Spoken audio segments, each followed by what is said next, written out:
मैं एक छोटे से आर्कटिक स्नो वुल्फ के रूप में रीबोर्न हुआ था, और साथ ही मैं एक डिवोरिंग एवोल्यूशन सिस्टम भी एक्टिवेट हो गया था। बस मांस और खून को निगलना था, और मैं बिना किसी लिमिट के ताकतवर होता जा सकता था। पूरे आर्कटिक फूड चेन के शिखर पर खड़े अल्फा वुल्फ में बदल सकता था। लेकिन फिलहाल मैं अभी भी एक कमजोर सा भेड़िया था। अच्छी बात यह थी कि हमारे झुंड में वुल्फ पापा और वुल्फ मम्मी दोनों के एट्रीब्यूट्स काफी शानदार थे। एक लेवल 4 था और दूसरा लेवल 6, इसलिए वे स्वाभाविक रूप से पूरे वुल्फ पैक के लीडर्स थे। मैं अभी गुफा के बाहर निकलकर थोड़ा माहौल देखने की सोच ही रहा था कि तभी वुल्फ मम्मी ने मुझे सीधा अपनी गोद में खींच लें।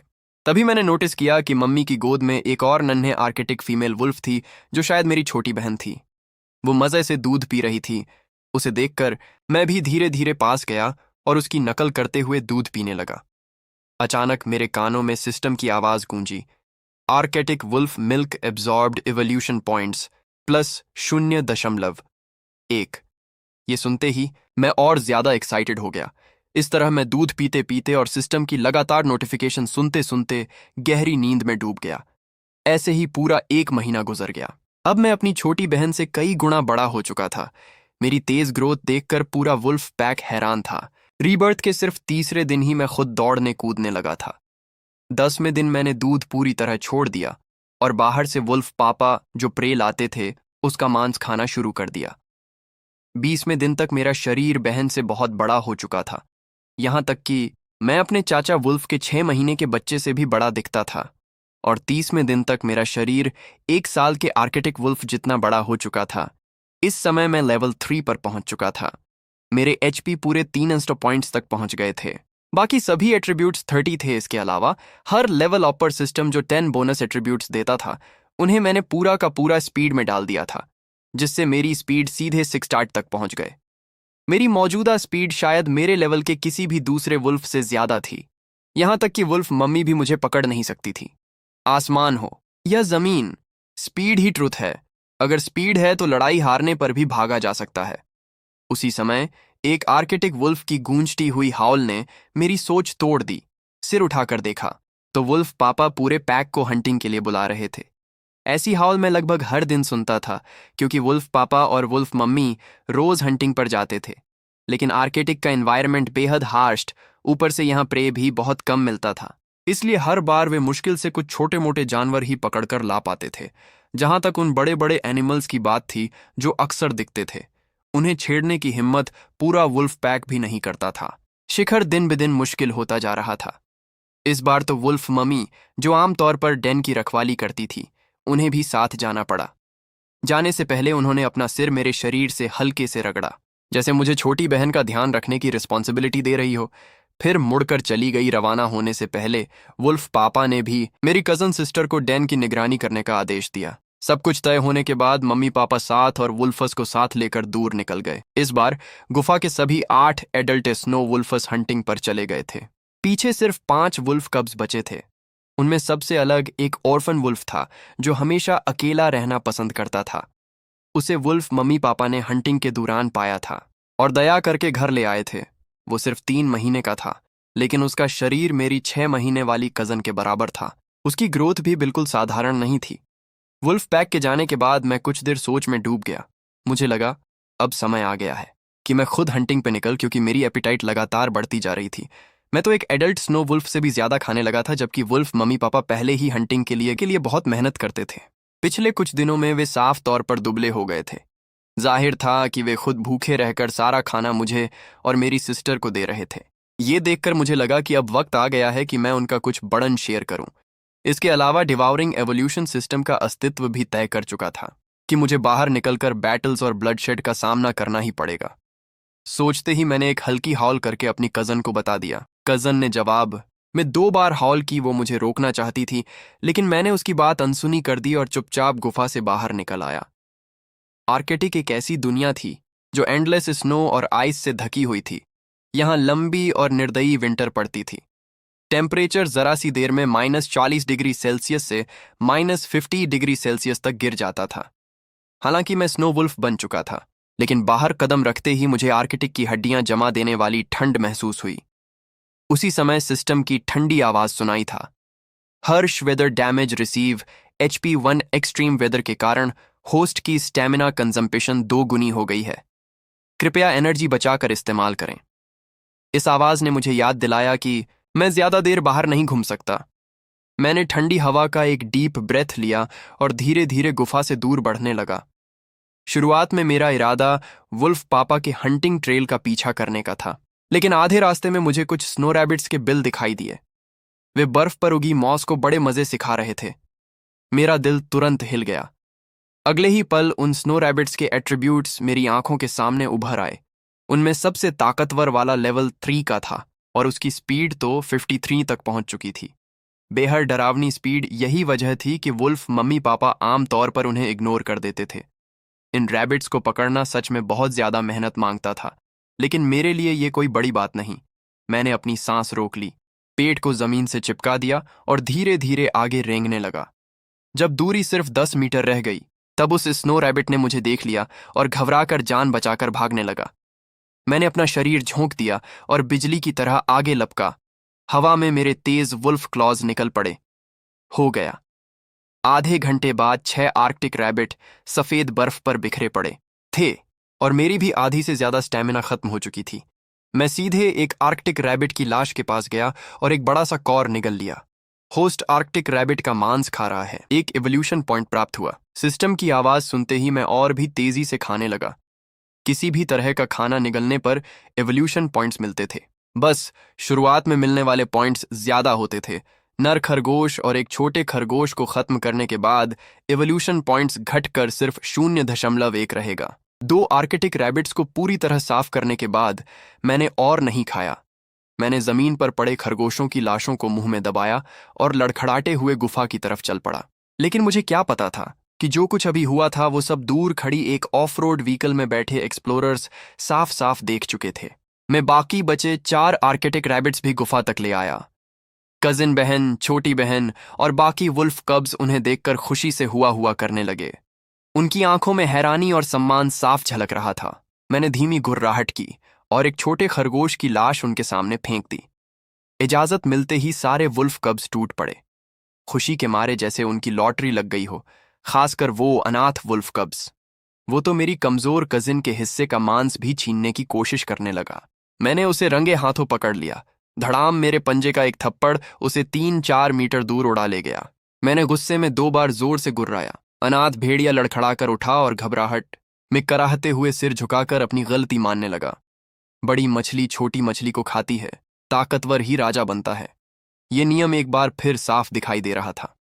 अनाथ भेड़िया काफी देर तक कराहता रहा, फिर डरते डरते मेरी तरफ देखा और धीरे धीरे वापस अपने कोने में जाकर बैठ गया।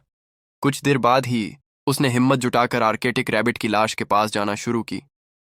इस बार वो इतना डरा हुआ था कि खाने की चीज छीनने का जरा सा भी इरादा नहीं दिखा। बस थोड़ा सा ताजा मांस काटा और फिर फौरन पीछे हट गया। पहले वुल्फ कब्स के बीच यही सबसे ज्यादा दबंग और बदमाश था, लेकिन आज की पिटाई ने इसका पूरा घमंड निकाल दिया था। उसकी आंखों में डर भी था और उलझन भी। शायद उसे समझ नहीं आ रहा था कि जो भेड़िया पहले ठीक से खड़ा भी नहीं हो पाता था, आज वही उसे इतनी आसानी से कैसे पीट गया। ऊपर से मेरा शरीर भी उसे साफ तौर पर बड़ा हो चुका था। उसकी छोटी सी आंखें सवालों से भरी हुई थीं, लेकिन उसे जवाब देने की फुर्सत किसे थी। एक आर्कटिक रैबिट खत्म करने के बाद चारों वुल्फ कब्स पेट भरकर खा चुके थे। सबके पेट गोल मटोल हो गए थे। बाकी बचे 2 छोटे खरगोश। मैंने वुल्फ मम्मी के हिस्से के लिए बचाकर रख दिए। पलक झपकते ही रात हो गई। वुल्फ मम्मी, वुल्फ पापा और बाकी वुल्फस भी थके हारे शरीर लेकर बाहर से लौट आए। आज उन्हें सिर्फ एक पोलर बेयर द्वारा चौड़ी गई आधी सील की लाश मिली थी। इतना खाना उनके लिए बिल्कुल नाकाफी था। पेट भरना तो दूर, शायद दिन भर की थकान भी उससे पूरी नहीं हो सकती थी, और आज तो उनके बच्चों को भी भूखा सोना पड़ता। ये सोचकर वुल्फ मम्मी ने झुंझलाहट में हल्की गुर्राहट की। अगर हालात ऐसे ही रहे तो वुल्फ पैक ज्यादा दिन टिक नहीं पाएगा। अचानक वुल्फ मम्मी की नाक फड़क उठी। उसे गुफा के अंदर से तेज खून की गंध महसूस हुई। उसकी लगातार हुई हुई सुनकर बाकी 7 वुल्फ्स भी तुरंत सतर्क हो गए। वुल्फ पापा कई आर्कटिक वुल्फ्स को लेकर पागलों की तरह गुफा की तरह दौड़ पड़ा। अल्फा वुल्फ होने के नाते उसकी गर्जना में खून खार किलिंग इंटेंट भरी हुई थी। गुफा के अंदर अभी अभी पेट भरकर सोए वुल्फ कब्स उस परिचित गर्जना को सुनकर डर के मारे उछलकर खड़े हो गए। मैं भी कोई अपवाद नहीं था। मुझे लगा वुल्फ पापा और वुल्फ मम्मी किसी दुश्मन से टकरा गए हैं। मैं भी फौरन उठकर गुफा के बाहर की तरफ भागा। 60 पॉइंट स्पीड और 60 पॉइंट स्ट्रेंथ वाला वुल्फ पापा सीधे गुफा के अंदर घुस आया। उसके सफेद पंजे जमीन पर इतने जोर से पड़े कि कई पत्थर उछल गए उसका गुस्से से भरा चेहरा देखकर। लेकिन कोई दुश्मन नजर न आने पर मैं वहीं का वहीं जड़ होंगे। पीछे खड़ी मेरी छोटी बहन और कजन तो डर के मारे कांपने लगी। कुछ ही सेकंड बाद वुल्फ मम्मी और बाकी वुल्फस भी अंदर पहुंच गए और पूरी गुफा को गौर से देखने लगे। जब उन्होंने देखा कि सारे बच्चे सुरक्षित हैं, तब जाकर उनके खड़े हुए रोए धीरे धीरे नीचे हुए वुल्फ मम्मी ने हल्की गुर्राहट की और बार बार अपनी जीभ से मुझे और मेरी बहन को चाटने लगी। तभी मुझे समझ आया कि वो लोग अभी इतने घबराए हुए क्यों थे। मैंने धीरे से एक बार हुआ हुआ की, फिर गुफा में बची हुई 2 आर्कटिक रैबिट्स की लाशें मुंह में दबाकर बाहर खींच लाया। असल में वही खून की गंठ थी जो उन्हें महसूस हुई थी। लेकिन ये खाना आया कहाँ से? आर्कटिक रैबिट्स को पकड़ना तो बेहद मुश्किल होता है। क्या ये सब इन वुल्फ कब्स ने पकड़ा है? मम्मी हैरानी से भर गई। उसने सिर घुमाकर मेरे पास खड़े मुझे देखा। मैंने एक बार हुआ हुआ कि इससे साफ जाहिर हो गया कि ये सारे आर्कटिक रैबिट्स मैंने ही पकड़े थे। एक पल में सारे आर्कटिक वुल्फस मुझे बड़ी जिज्ञासा से घूरने लगे। किसने सोचा होगा कि सिर्फ 1 महीने का वुल्फ कब्स खुद जाकर आर्कटिक रैबिट का शिकार कर सकता है? ये ग्रोथ स्पीड कुछ ज्यादा ही डरावनी थी। अगर यही रफ्तार रही तो कुछ ही समय बाद मैं शायद उन सबको पीछे छोड़ दूंगा। इस पल के बाद पूरे वुल्फ पैक की नजरें अगर सभी वुल्फ कब्स ने बता दिया कि उनका पेट भर चुका है, तब वुल्फ पापा ने उसे बाकी मादा वुल्फस की तरफ फेंक दिया। इसके बाद बाकी वुल्फस भी चुपचाप गुफा में अपनी अपनी जगह लौट गए और लेट कर सो गए। उसने 2 बार हल्की गुर्राहट की और हमें अपने पास बुलाया। मैंने काफी मना किया, लेकिन वुल्फ मम्मी अपनी जिद पर अड़ी रही। वो खाना हमें ही खिलाना चाहती थी। ये देखकर मैं मन ही मन आह भरने लगा। लेकिन मैं अच्छी तरह समझता था कि अगर मुझे सुरक्षित जीना है तो लगातार एवोल्यूशन करनी होगी। साथ ही मुझे इतना ताकतवर बनना होगा कि वुल्फ मम्मी और वुल्फ पापा को थोड़े से खाने के लिए मुझे पूरे आर्कटिक का असली राजा बनना था। आर्कटिक फूड चेन के शिखर पर बैठा हुआ वुल्फ किंग इन खूबसूरत सपनों को दिल में लिए मैं चुपचाप वुल्फ मम्मी के शरीर से सटकर लेट गया और स्टैमिना रिकवर करने के लिए सो गया। कल फिर शिकार पर जाना था। अगली सुबह जब मेरी आंख खुली तो वुल्फ मम्मी, वुल्फ पापा और बाकी एडल्ट स्नो वुल्फस गुफा में नहीं थे। जाहिर था कि वे सुबह सुबह ही खाने की तलाश में निकल चुके थे। बाकी वुल्फ कब्स अभी भी गहरी नींद में खर्राटे मार रहे थे। मैं धीरे धीरे गुफा से बाहर निकला और सफेद बर्फ से ढके आर्कटिक प्लेन की तरफ मुंह करके एक लंबी हुआ लगाई। लगता है मुझे यहां बहुत लंबे समय तक सर्वाइवल करना पड़ेगा। हुआ खत्म करते ही मेरा पेट फिर से भूख से मचलने लगा। इसलिए मैंने बाहर जाकर अपनी किस्मत आजमाने का फैसला किया। ज्यादा दूर नहीं गया था कि हवा में ताजा खून की हल्की गंध महसूस हुए। मैं हवा की दिशा पकड़कर धीरे धीरे आगे बढ़ने लगा। करीब 10 मिनट तक रेंगते हुए आगे बढ़ने के बाद मैं एक घनी झाड़ी के पीछे रुक गया। सिर उठाकर दूर देखा। बहुत जल्दी मुझे उस खून की गंध का स्रोत दिखाई दे गया। वो एक लेवल 7 आर्कटिक रीनेडियर की लास्ट सामान्य हालात में इतने बड़े शिकार को गिराने के लिए पूरे वुल्फ पैक को पूरी ताकत लगानी पड़ते, लेकिन अभी एक विशाल लेवल 7 नर रीनेडियर मेरी आंखों के सामने मरा पड़ा था। उसकी लाश पर दांतों या पंजों के निशान तक नहीं थे। सिर्फ गर्दन और चारों पैरों से गहरा लाल खून बह रहा था। ये नज़ारा देखकर मैं बेहद उलझ गया। आखिर कौन सा जीव इतना आसानी से एक स्वस्थ रीनेडियर को मार सकता था? क्या ये पोलर बेयर का काम था? लेकिन अगर पोलर बेयर ने मारा था तो उसने पूरी लाश यहां क्यों छोड़ दी? आसपास अच्छी तरह जांच पड़ताल करने के बाद जब मुझे यकीन हो गया कि कोई खतरा नहीं है, तब मैं धीरे धीरे लाश के पास पहुंचा। यह आर्कटिक रीनेडियर बहुत विशाल था। इसका वजन आसानी से 100 किलो से ऊपर होगा। इतना मांस तो पूरा वुल्फ पैड भी एक बार में खत्म नहीं कर सकता था। पास पहुंचकर गौर से देखने पर मुझे कुछ अजीब दिखाई दिया।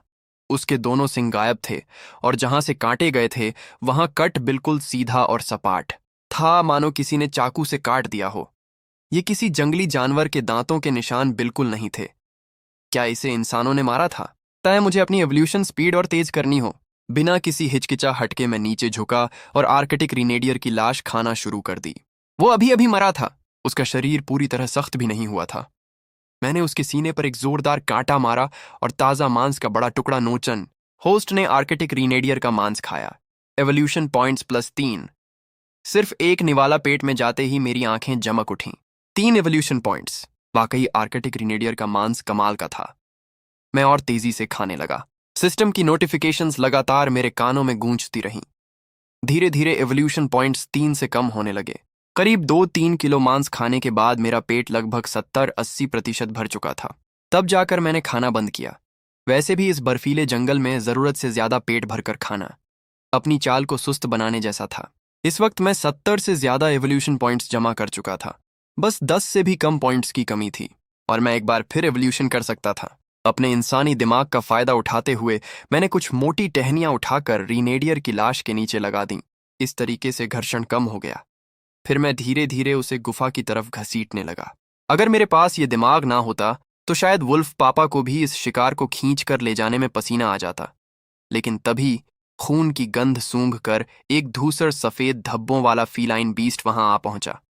वो झाड़ियों के बीच दबकर लेट गया। जब उसे यकीन हो गया कि मैं सिर्फ एक अकेला वुल्फ कब हूं तो उसने अपने नुकीले दांत और पंजे बाहर निकाल लिए। वो मेरे बराबर वजन का शिकारी था। बिल्ली प्रजाति के शिकारी लगभग हमेशा जंगल के बेजोड़ राजा माने जाते हैं।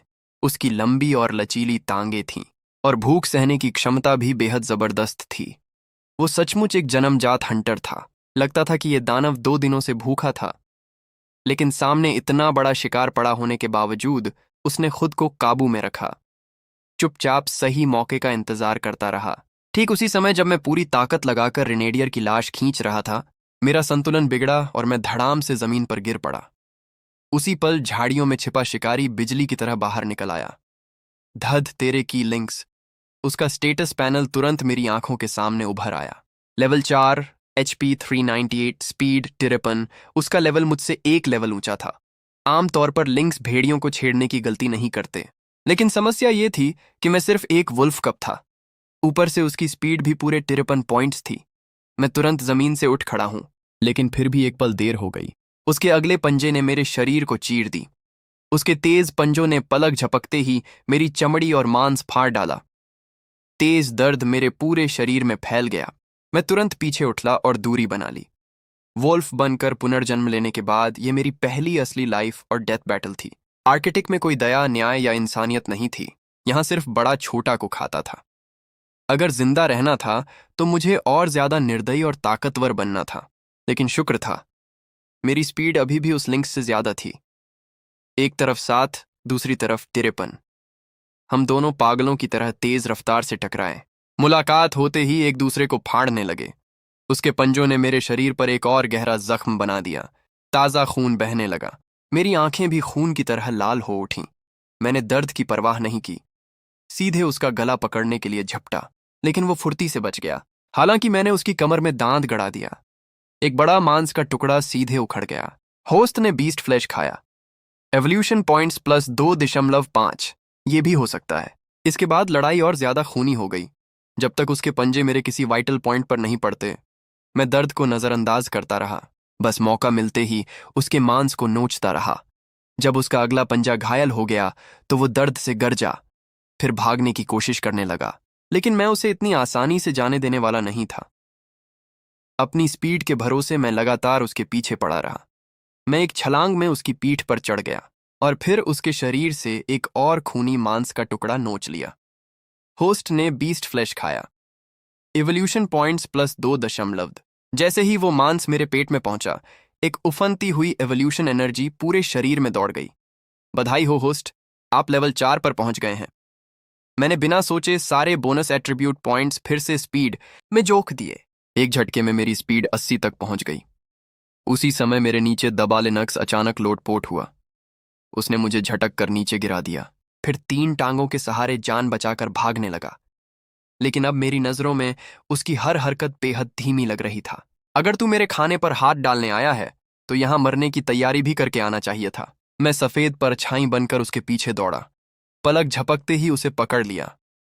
80 स्पीड और 81 स्ट्रेंथ के विस्फोटक बल के साथ मैंने सिर्फ एक पंजा मारा। धड़ाम! उसकी रीढ़ की हड्डी चकनाचूर हो गई। लिंक्स कई मीटर दूर लुढ़क गया। उसके मुंह से खून बहने लगा। मैंने उसे तड़पाने में समय बर्बाद नहीं किया। सीधे उसके सिर पर एक जानलेवा पंजा मारा। उसकी बची खुची चेतना भी वहीं खत्म हो गई। मेरी पहली लाइफ और डेथ बैटल शानदार जीत के साथ समाप्त हुई। अभी अभी हुई एवोल्यूशन की वजह से मेरे शरीर के सारे घाव पूरी तरह भर चुके थे। जैसे ही उस बीस्ट ने आखिरी सांस ली, मेरे सामने हल्के भूरे रंग की सिस्टम नोटिफिकेशंस उभर आईं। कमजोर होकर ताकतवर को हराया, खूनी युद्ध के बीच ब्रेक थ्रू प्राप्त किया, ओपोनेंट एलिमिनेटेड, बैटल इवॉल्यूएशन। इस बैटल की final rating S rank, reward प्राप्त हुआ डी रैंक, हंटिंग टैलेंट। मैं कुछ पल के लिए ठिठक गया। सच कहूं तो मुझे बिल्कुल उम्मीद नहीं थी कि ऐसी जानलेवा लड़ाई के बाद भी कोई एक्स्ट्रा रिवॉर्ड मिलेगा। D rank, active skill, hunting kill. Activate करने के बाद movement speed plus 50%, attack power plus 50% बढ़ जाती है। साथ ही सांस और प्रेजेंस छिपाने की क्षमता भी बढ़ जाती है। ड्यूरेशन 60 सेकंड, कूल डाउन 24 घंटे। मेरी आंखें तुरंत चमक उठीं। ये स्किल मेरी ताकत को काफी बढ़ाने वाली थी। मैंने तुरंत लिंक्स की लाश को एक छिपी हुई झाड़ी में छुपा दिया। फिर पहले आर्कटिक रीनेडियर की लाश को घसीटकर गुफा तक ले गया। उसके बाद वापस जाकर लिंक्स की लाश भी उठा लाया। जब दोनों लाशें धड़ाम से वुल्फ कब्स के सामने गिरीं, तो वे मुझे बिल्कुल उसी नजर से देखने लगे जैसे वुल्फ पापा को देखते थे, बल्कि शायद उससे भी ज्यादा सम्मान और श्रद्धा के साथ। लिंक्स का मांस मुझे काफी एवोल्यूशन पॉइंट्स देने वाला था, इसलिए मैंने उसे बच्चों को नहीं खाने दे। जहां तक आर्कटिक रीनेडियर का सवाल था, मैंने उसे अपनी छोटी बहन और कजन सिस्टर की तरफ धकेल दिया ताकि वे पेट भरकर खा सकें। वुल्फ पैक में हायरार्की बिल्कुल साफ होनी चाहिए। मैंने बहन और कजन को पहले खिलाया ताकि चारों वुल्फ कब्स के बीच नियम बन सकें, वरना उस अकेले वुल्फ कब की तरह हर वक्त खाने के लिए लड़ाई झगड़ा होता रहता। मेरी छोटी बहन के दांत अभी पूरे नहीं निकले थे, वो सख्त मांस नहीं चबा सकती थी, इसलिए मैंने रीनेडियर के पेट वाले हिस्से से नरम मांस के टुकड़े फाड़े और उसके सामने रख दिए। छोटी बहन ने खुश होकर कुछ मासूम सी आवाजें निकाली, फिर प्यार से मुझसे लिपट गई। इसके बाद जब बहन और कजन दोनों पेट भरकर खा चुकी, तब मैंने ग्रे वुल्फ कब और उस अकेले वुल्फ कब को खाने दिया। अनाथ वुल्फ कब तो पहले से ही भूख से बेहाल था। जैसे ही वो रिंडियर की लाश के पास पहुंचा, टूट पड़ा और मैं एक चट्टान के पीछे जाकर लेट गया। आज लिंक्स के साथ जान की बाजी लगाकर लड़ाई लड़ी थी। मैं भी पूरी तरह थक चुका था।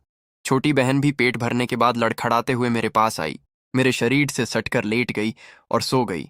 पलक झपकते ही शाम हो गई। नींद खुलते ही मुझे एहसास हुआ कि वुल्फ पापा और वुल्फ मम्मी अभी तक वापस नहीं लौटे थे। मैं धीरे धीरे गुफा के बाहर आया। एक बर्फीली हवा का झोंका सीधे मेरे चेहरे से टकराया। मैंने दूर नजर दौड़ाई। ठंडी हवाएं पहले से ज्यादा तेज चल रही थीं। जमीन की बर्फ और हिम को हवा आसमान में उड़ा रही थी। क्या स्नो स्टॉर्म आ गया है? मेरा दिल अचानक भारी हो गया। वुल्फ पापा और वुल्फ मम्मी के वापस नहीं लौटने की वजह है, लेकिन दोनों ही अनुभवी हंटर्स थे। अगर उन्होंने स्नो स्टॉर्म आते देखा होगा तो जरूर कहीं शरण ले ली होगी। मैं वापस गुफा के अंदर आया। कजन सिस्टर अभी भी जाग रही थी, वो नाइट वॉच कर रही थी। मैंने हल्की गुर्राहट की इशारा किया कि अब मैं पहरा दूंगा। कजन ने आभार जताते हुए 2 बार हुआ, फिर आज्ञाकारी होकर वापस सोने चली गई। अब वो मुझे अपने पीछे घूमने वाले छोटे भाई की तरह नहीं देखती थी, बल्कि एक असली अल्फा वुल्फ की तरह सम्मान देती थी। उस रात बाहर स्नोस्टॉर्म और भी भयानक होता गया। हवा जोर जोर से गरज रही थी। तभी अचानक एक आर्किटेक टर्न लड़खड़ाते हुए उड़कर गुफा के मुंह तक आ पहुंचती। शायद तूफान से बचने के लिए जगह ढूंढ रही थी। मैंने तुरंत बिजली जैसी स्पीड से छलांग लगाई, एक पंजे का वार किया और उसे जमीन पर गिरा दिया। कुछ पंख नोचकर मैंने उसे पूरा निगल लिया। डिंग, होस्ट ने आर्टिक टर्न का मांस खाया, एवोल्यूशन पॉइंट्स प्लस 1.5। इसके बाद पूरे 8 दिन तक स्नोस्टॉर्म लगातार चलता रहा। आज जाकर आखिरकार पूरी तरह रुक पाया। गुफा में छिपाकर रखा लिंक्स का मांस मैं पूरी तरह साफ कर चुका था। उससे मुझे 20 से ज्यादा एवोल्यूशन पॉइंट्स मिले। वहीं आर्टिक रीनेडियर का मांस भी लगभग खत्म हो चुका था। खासकर वो अनाथ वुल्फ कब पिछले कुछ दिनों में उसने खूब पेट भरकर खाया था, लेकिन मानना पड़ेगा उसकी ग्रोथ स्पीड बेहद डरावनी। अब उसका शरीर कजन सिस्टर से भी बड़ा हो चुका था, और सबसे हैरान करने वाली बात, उसके शरीर में कुछ और बढ़लाव भी हुए थे। उसकी ग्रे फर अब पहले से ज्यादा गहरी हो गई थी। चारों पैर मजबूत और मांसल हो चुके थे। उसके वुल्फ क्लॉज अब बिल्ली प्रजाति के जानवरों की तरह फर के अंदर छिप सकते थे और जरूरत पड़ने पर बाहर निकल सकते थे। मैंने उसकी तरफ देखा। उसका स्टेटस पैनल तुरंत सामने आ गया। मैं पहले भी उसका स्टेटस देख चुका था। तब वहां म्यूटेंट शब्द नहीं था। शायद पिछले कुछ दिनों की भरपूर फीडिंग, इच्छर टिडोंटी नॉक इन्यूशनेटुअर्ड फीडिंग की वजह से उसकी छिपी हुई पोटेंशियल जाग गई थी। ग्रेवुल्फ कब ने तुरंत आज्ञाकारी होकर एक बार हुआ थी। अब इस गुफा का बॉस मैं था। यहां तक कि अगर वुल्फ पापा भी लौट आते तो उसके दिल में मेरा दर्जा अभी भी सबसे ऊपर रहते। वो पेट ऊपर करके लेट गया, जैसे वफादारी और खुशामद दिखा रहा हो। मैंने सोचा भविष्य में एक म्यूटेंट वुल्फ सबोर्डिनेट शायद मेरे काफी काम आ सकता है। ये सोचकर मैंने उसे आधिकारिक तौर पर अपना छोटा भाई मान ला और उसे एक निकनेम दिया। उसे एक लिटिल ग्रे गुफा से बाहर निकलकर मैं एक ऊंची चट्टान पर छलांग मारकर चढ़ गया। ऊपर खड़े होकर दूर तक देखने लगा। तभी मेरी नजर दूर दिखाई दे रही एक वुल्फ पैक पर पड़ी। उनके मुंह में ढेर सारा खाना था और वे धीरे धीरे हमारी तरफ बढ़ रहे थे। मैं उत्साह रोक नहीं पाया, सिर उठाकर एक लंबी हुआ लगाई। अगले ही पल दूर से लगातार जवाबी वुल्फ हाउल्स सुनाई देने लगे। वुल्फ पापा और वुल्फ मम्मी सुरक्षित लौट आए थे। मेरा दिल खुशी से भर गया। 8 अडल्ट आर्कटिक वुल्फ एक भी कम नहीं हुआ था। सभी सुरक्षित घर लौट आए थे। वे अपने साथ एक एडल्ट मूस और 3 मूस काफ्स भी लाए थे। मैं तुरंत दौड़कर वुल्फ मम्मी का स्वागत करने पहुंच गया। वुल्फ मम्मी प्यार से मेरे शरीर से रगड़ खाने लगी। फिर उसने एक छोटा मूस कैफ्स मेरी तरफ फेंक दिया, जो अभी ज्यादा समय पहले पैदा नहीं हुआ था। मैंने हल्की गुर्राहट की, इशारा किया कि वो हिस्सा छोटी बहन के लिए रहने दे। मेरी इस हरकत पर वुल्फ मम्मी खुद को रोक नहीं पाई और मुझे फिर से कई बार चाटने लगी। गुफा में लौटने के बाद वुल्फ मम्मी ने उन छोटे मूस काब्स के पेट फाड़कर उनकी अंतड़ियां निकाली और वुल्फ कब्स के सामने फेंक दिया। वो छोटा ग्रे वाइट वुल्फ कब्स पहले तो तुरंत झपटने वाला था, लेकिन अचानक उसे कुछ याद आ गया। उसने सिर उठाकर मेरी तरफ देखा। मेरी इजाजत मिलने के बाद ही वो धीरे धीरे जाकर खाने लगा। वुल्फ मम्मी ने यह सब देखा, लेकिन उसे कोई आपत्ति नहीं थी। आखिर ताकतवर ही राजा बनता है। वुल्फ कब्स मेरा कहना मानते हैं, ये बिल्कुल स्वाभाविक बात थी। वुल्फ मम्मी ने मुझे भी खाने का इशारा किया। मैं लिटिल ग्रे को साथ लेकर उस अडल्ट मूस की लाश के पास पहुंच गया। लेवल 8 मूस, HP 1265। होस्ट ने मूस का मांस खाया। Evolution points +5। सिर्फ पहला कोर खाते ही मुझे 5 एवोल्यूशन पॉइंट्स मिल गए। मेरी आंखें चमक उठीं। इतने ज्यादा एवोल्यूशन पॉइंट्स मुझे पहली बार मिले थे। मैं तुरंत टूट पड़ा। लगातार मांस निगलता गया। मूस का मांस सचमुच बेहद स्वादिष्ट था, नरम, रसदार और ताज़ा। मैं बड़े मजे से खा रहा था। मैंने लगातार 10 किलो मांस खा लिया। ये मात्रा किसी सामान्य अडल्ट आर्कटिक वुल्फ से भी कहीं ज्यादा थी। इस मूस के मांस ने मुझे 50 से ज्यादा एवोल्यूशन पॉइंट्स दिए। अगले कुछ दिनों तक पूरा वुल्फ पैक इसी विशाल मूस की लाश के आसपास आराम करता रहा। सभी उसकी वजह से ताकत वापस हासिल कर रहे थे और मैं भी लगातार उसका मांस खाता रहा। मुझे फिर 3 एवोल्यूशन पॉइंट्स और मिले। अब अगली लेवल अप के लिए सिर्फ कुछ पॉइंट्स की कमी बची थी। इस बात से मैं इतना उत्साहित हो गया कि खुद को मुश्किल से रोक पा रहा था। मेरा मन कर रहा था कि अभी बाहर निकलकर शिकार शुरू कर दूं, लेकिन हर बार जब मैं उठने की कोशिश करता, वॉल्फ पापा गुर्रा कर मुझे वापस बुला लेता। मैं इस वॉल्फ पैक में 2 महीने से रह रहा था, इसलिए पैक की हायरार्की अच्छी तरह समझ चुका था। वॉल्फ पापा अल्फा वॉल्फ था। उसके पास एब्सोल्यूट अथॉरिटी थी। सच कहूं तो मैं भी उससे टकराना नहीं चाहता था, क्योंकि ऐसा करने का मतलब था उससे चैलेंज करना और हराना, और मेरा ऐसा कोई इरादा नहीं था। वॉल्फ पापा को अपनी प्रतिष्ठा बनाए रखनी थी ताकि पूरा पैक उसका सम्मान करे। अगर मैं उसे हरा देता तो उसकी अथॉरिटी पूरी तरह खत्म हो जाती। इसलिए मैंने फैसला किया कि शाम तक इंतजार करूंगा। जब वॉल्फ पापा गहरी नींद में होगा तब चुपचाप बाहर निकल जाऊंगा। देखते ही देखते शाम हो गई। वॉल्फ पापा ताकत वापस पाने के लिए लंबा लेटकर सो चुका था। मैं धीरे धीरे उठा और गुफा से बाहर निकल गया। पीछे मुड़कर देखा तो लिटिल ग्रे मेरी पूंछ पकड़कर पीछे पीछे चला आ रहा था।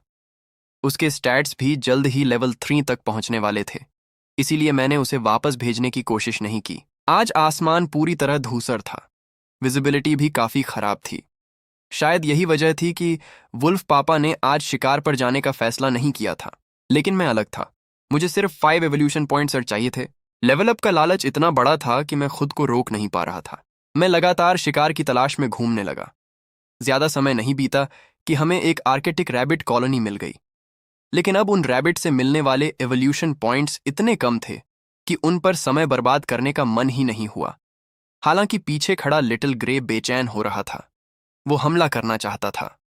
मैंने सिर हिलाकर इजाजत दे दी, उसे खुद शिकार करने का मौका दे दिया। लिटिल ग्रे खुशी से उछल पड़ा और सीधा रैबिट ग्रुप की तरफ दौड़ गया। दुर्भाग्य से उसे हंटिंग स्किल्स आती ही नहीं थी। वो बस सिर झुकाकर बैल की तरह भागा। आर्कटिक रैबिट्स के कान बेहद तेज थे। उन्होंने तुरंत खतरा भांप लिया और चारों तरफ भाग निकले। लिटिल ग्रे गुस्से में जोर जोर से हुआ हुआ करने लगा।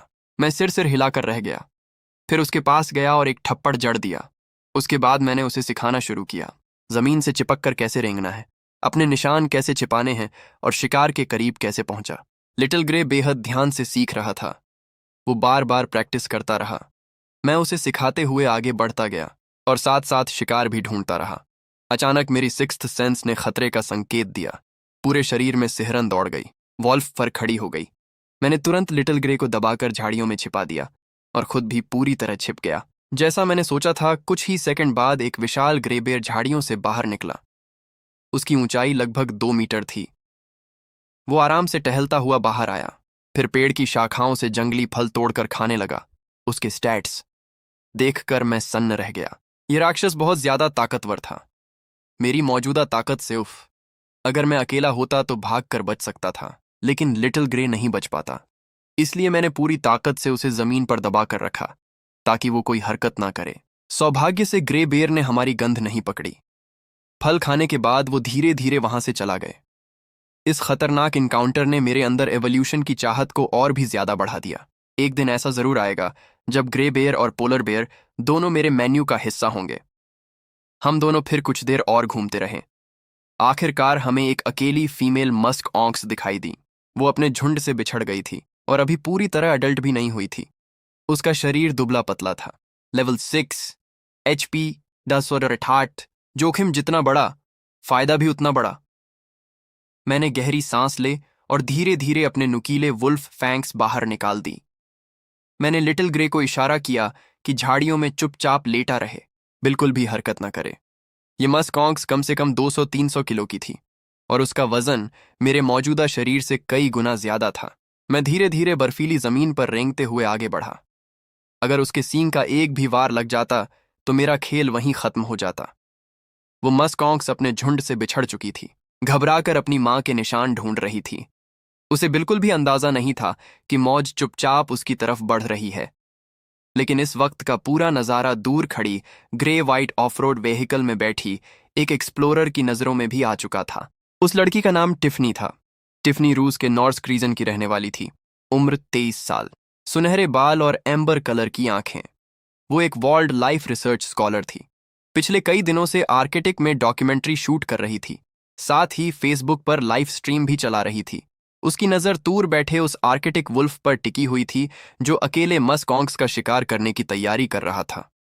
उसे धुंधला सा एहसास हुआ कि शायद यही वही वुल्फ है जिसे उसने कुछ समय पहले देखा था। उसका बर्फ जैसा सफेद फर सचमुच किसी को भी प्रभावित कर सकता था। ये तो बिल्कुल पागलपन है। लाइव स्ट्रीम के कमेंट सेक्शन में भी लगातार कमेंट्स आने लगे। कोई शक जता रहा था, कोई हैरान हो रहा था, तो कोई तेजी से एनालिसिस कर रहा था। उधर मेरी आंखों में सिर्फ खून की प्यास चमक रही थी। ये मस्क ऑक्स लेवल 6 की थी। HP बहुत ज्यादा था, डिफेंस भी बेहद मजबूत, लेकिन मेरी स्पीड इतनी थी कि मैं इसके साथ एंड्योरेंस बैटल लड़ सकता था। बिजली की तरह मैं आगे लपका। हवा चीरती हुई मेरी स्पीड सीधे आसमान में उछली। मैंने पंजा घुमाकर उसकी आंख पर जोरदार वार की। मस्क ऑक्स दर्द से दहाड़ उठी। उसके खुरों ने बर्फ उड़ा दी और वो पागलों की तरह मेरी तरफ दौड़ी। मैंने शरीर मोड़ा और आसानी से उसके गुस्से भरे चार्ज को डोज कर ली। वार खाली जाने के बाद वो लड़खड़ा कर मुड़ी और फिर से हमला कर दी। मैं उसकी हर हरकत पर नजर रखे था। मैं हल्का सा साइड में सरक गए। उसका हमला फिर खाली चला गया। उसी समय मेरे पंजे उसकी गर्दन पर चल गया। लंबे खून से भरे घाव उभर आया। मस्क ऑंक्स पूरी तरह पागल हो चुकी थी, लेकिन इस बार चार्ज करते समय उसने अचानक स्पीड कम कर दी। वो पहले से मेरे डॉज डायरेक्शन पर नजर रख रही था। ये जानवर अब सीख चुका था। मुझे भी हैरानी हो, सिर्फ इंस्टिंक्ट्स पर जीने वाला मस्क ऑंक्स भी सिचुएशन के हिसाब से खुद को बदल सकता था। फिर भी मैं नहीं रुका। मैं ऊंची छलांग लगाकर सीधे उसकी पीठ पर जा गिरा। मुंह खोलकर उसके शरीर से मांस का बड़ा टुकड़ा नौचला, लेकिन अगले ही पल उसने मुझे झटक कर जमीन पर गिरा दी। उसके विशाल खुर फिर मेरी तरफ बरसने लगे। मैंने तुरंत मांस का टुकड़ा निगल लिया। डिंग, होस्ट ने मस्कॉन्ग्स का मांस खाया। Evolution points +5। आखिरकार एवोल्यूशन पॉइंट्स 160 तक पहुंच गए। इस शिकार का असली मकसद पूरा हो चुका था। Ding, congratulations host level up to level 5 HP 500 speed 90। मुझे मिले सारे बोनस एट्रीब्यूट पॉइंट्स स्पीड सीधे 100 तक पहुंच गए। स्पीड 100 का मतलब था पूरे आर्कटिक में मैं लगभग जहां चाहूं जा सकता था, जब चाहूं लड़ सकता था और जब चाहूं निकल सकता था। अब सामने खड़ी मस्कॉन्ग्स की मौत तय थी और शिकार की तरफ फिर से झपटा। मेरी स्पीड इतनी तेज हो चुकी थी कि घायल आंख वाली मस्कॉन्ग्स अब मुझे देख भी नहीं पा रही थी। उससे सिर्फ एक सफेद साया नजर आया जो उसके शरीर से लिपट गया था। अगले ही पल मेरे दांत उसकी गर्दन में धंस गए। मस्कॉन्ग्स पागलों की तरह तरफने लगी, मुझे गिराने की कोशिश करती रही, लेकिन नाकाम रही। मैं ऑक्टोपस की तरह उससे चिपका रहा।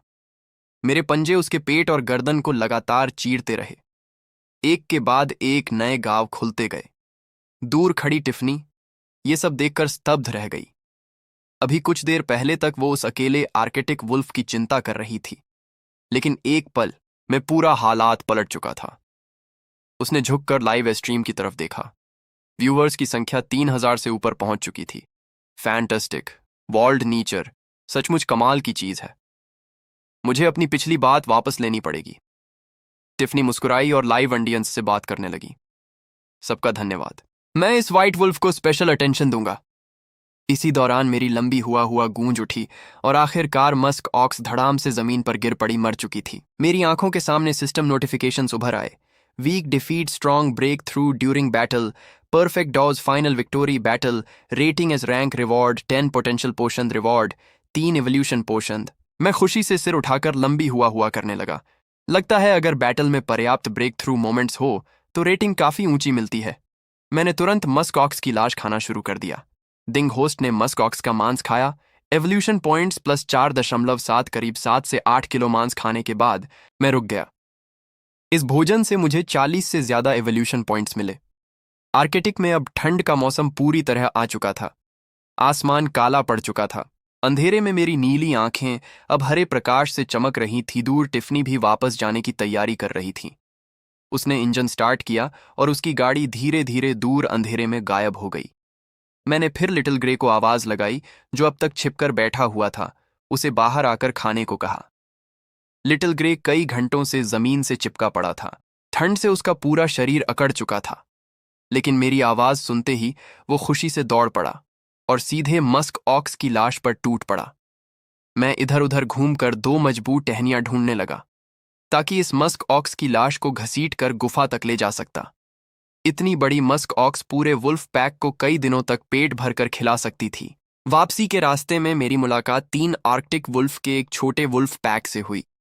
उनमें सबसे ताकतवर नर वुल्फ भी सिर्फ लेवल 5 का था। उन्होंने मेरी गंध सूंघी और तुरंत समझ गए कि मैं आसान शिकार नहीं हूं, इसलिए समझदारी दिखाते हुए पीछे हट गए। जैसे ही मैं गुफा के पास पहुंचा, मैंने वुल्फ पापा को पेट्रोल करते हुए देखा। मैं फुर्ती से एक बड़ी चट्टान पर चढ़ा और सिर उठाकर लंबी हुआ लगाई। वुल्फ पापा ने आवाज सुनते ही सिर घुमा लिया तो ये लड़का वापस आ गया। उनके दिल पर रखा भारी पत्थर आकर उतर गया।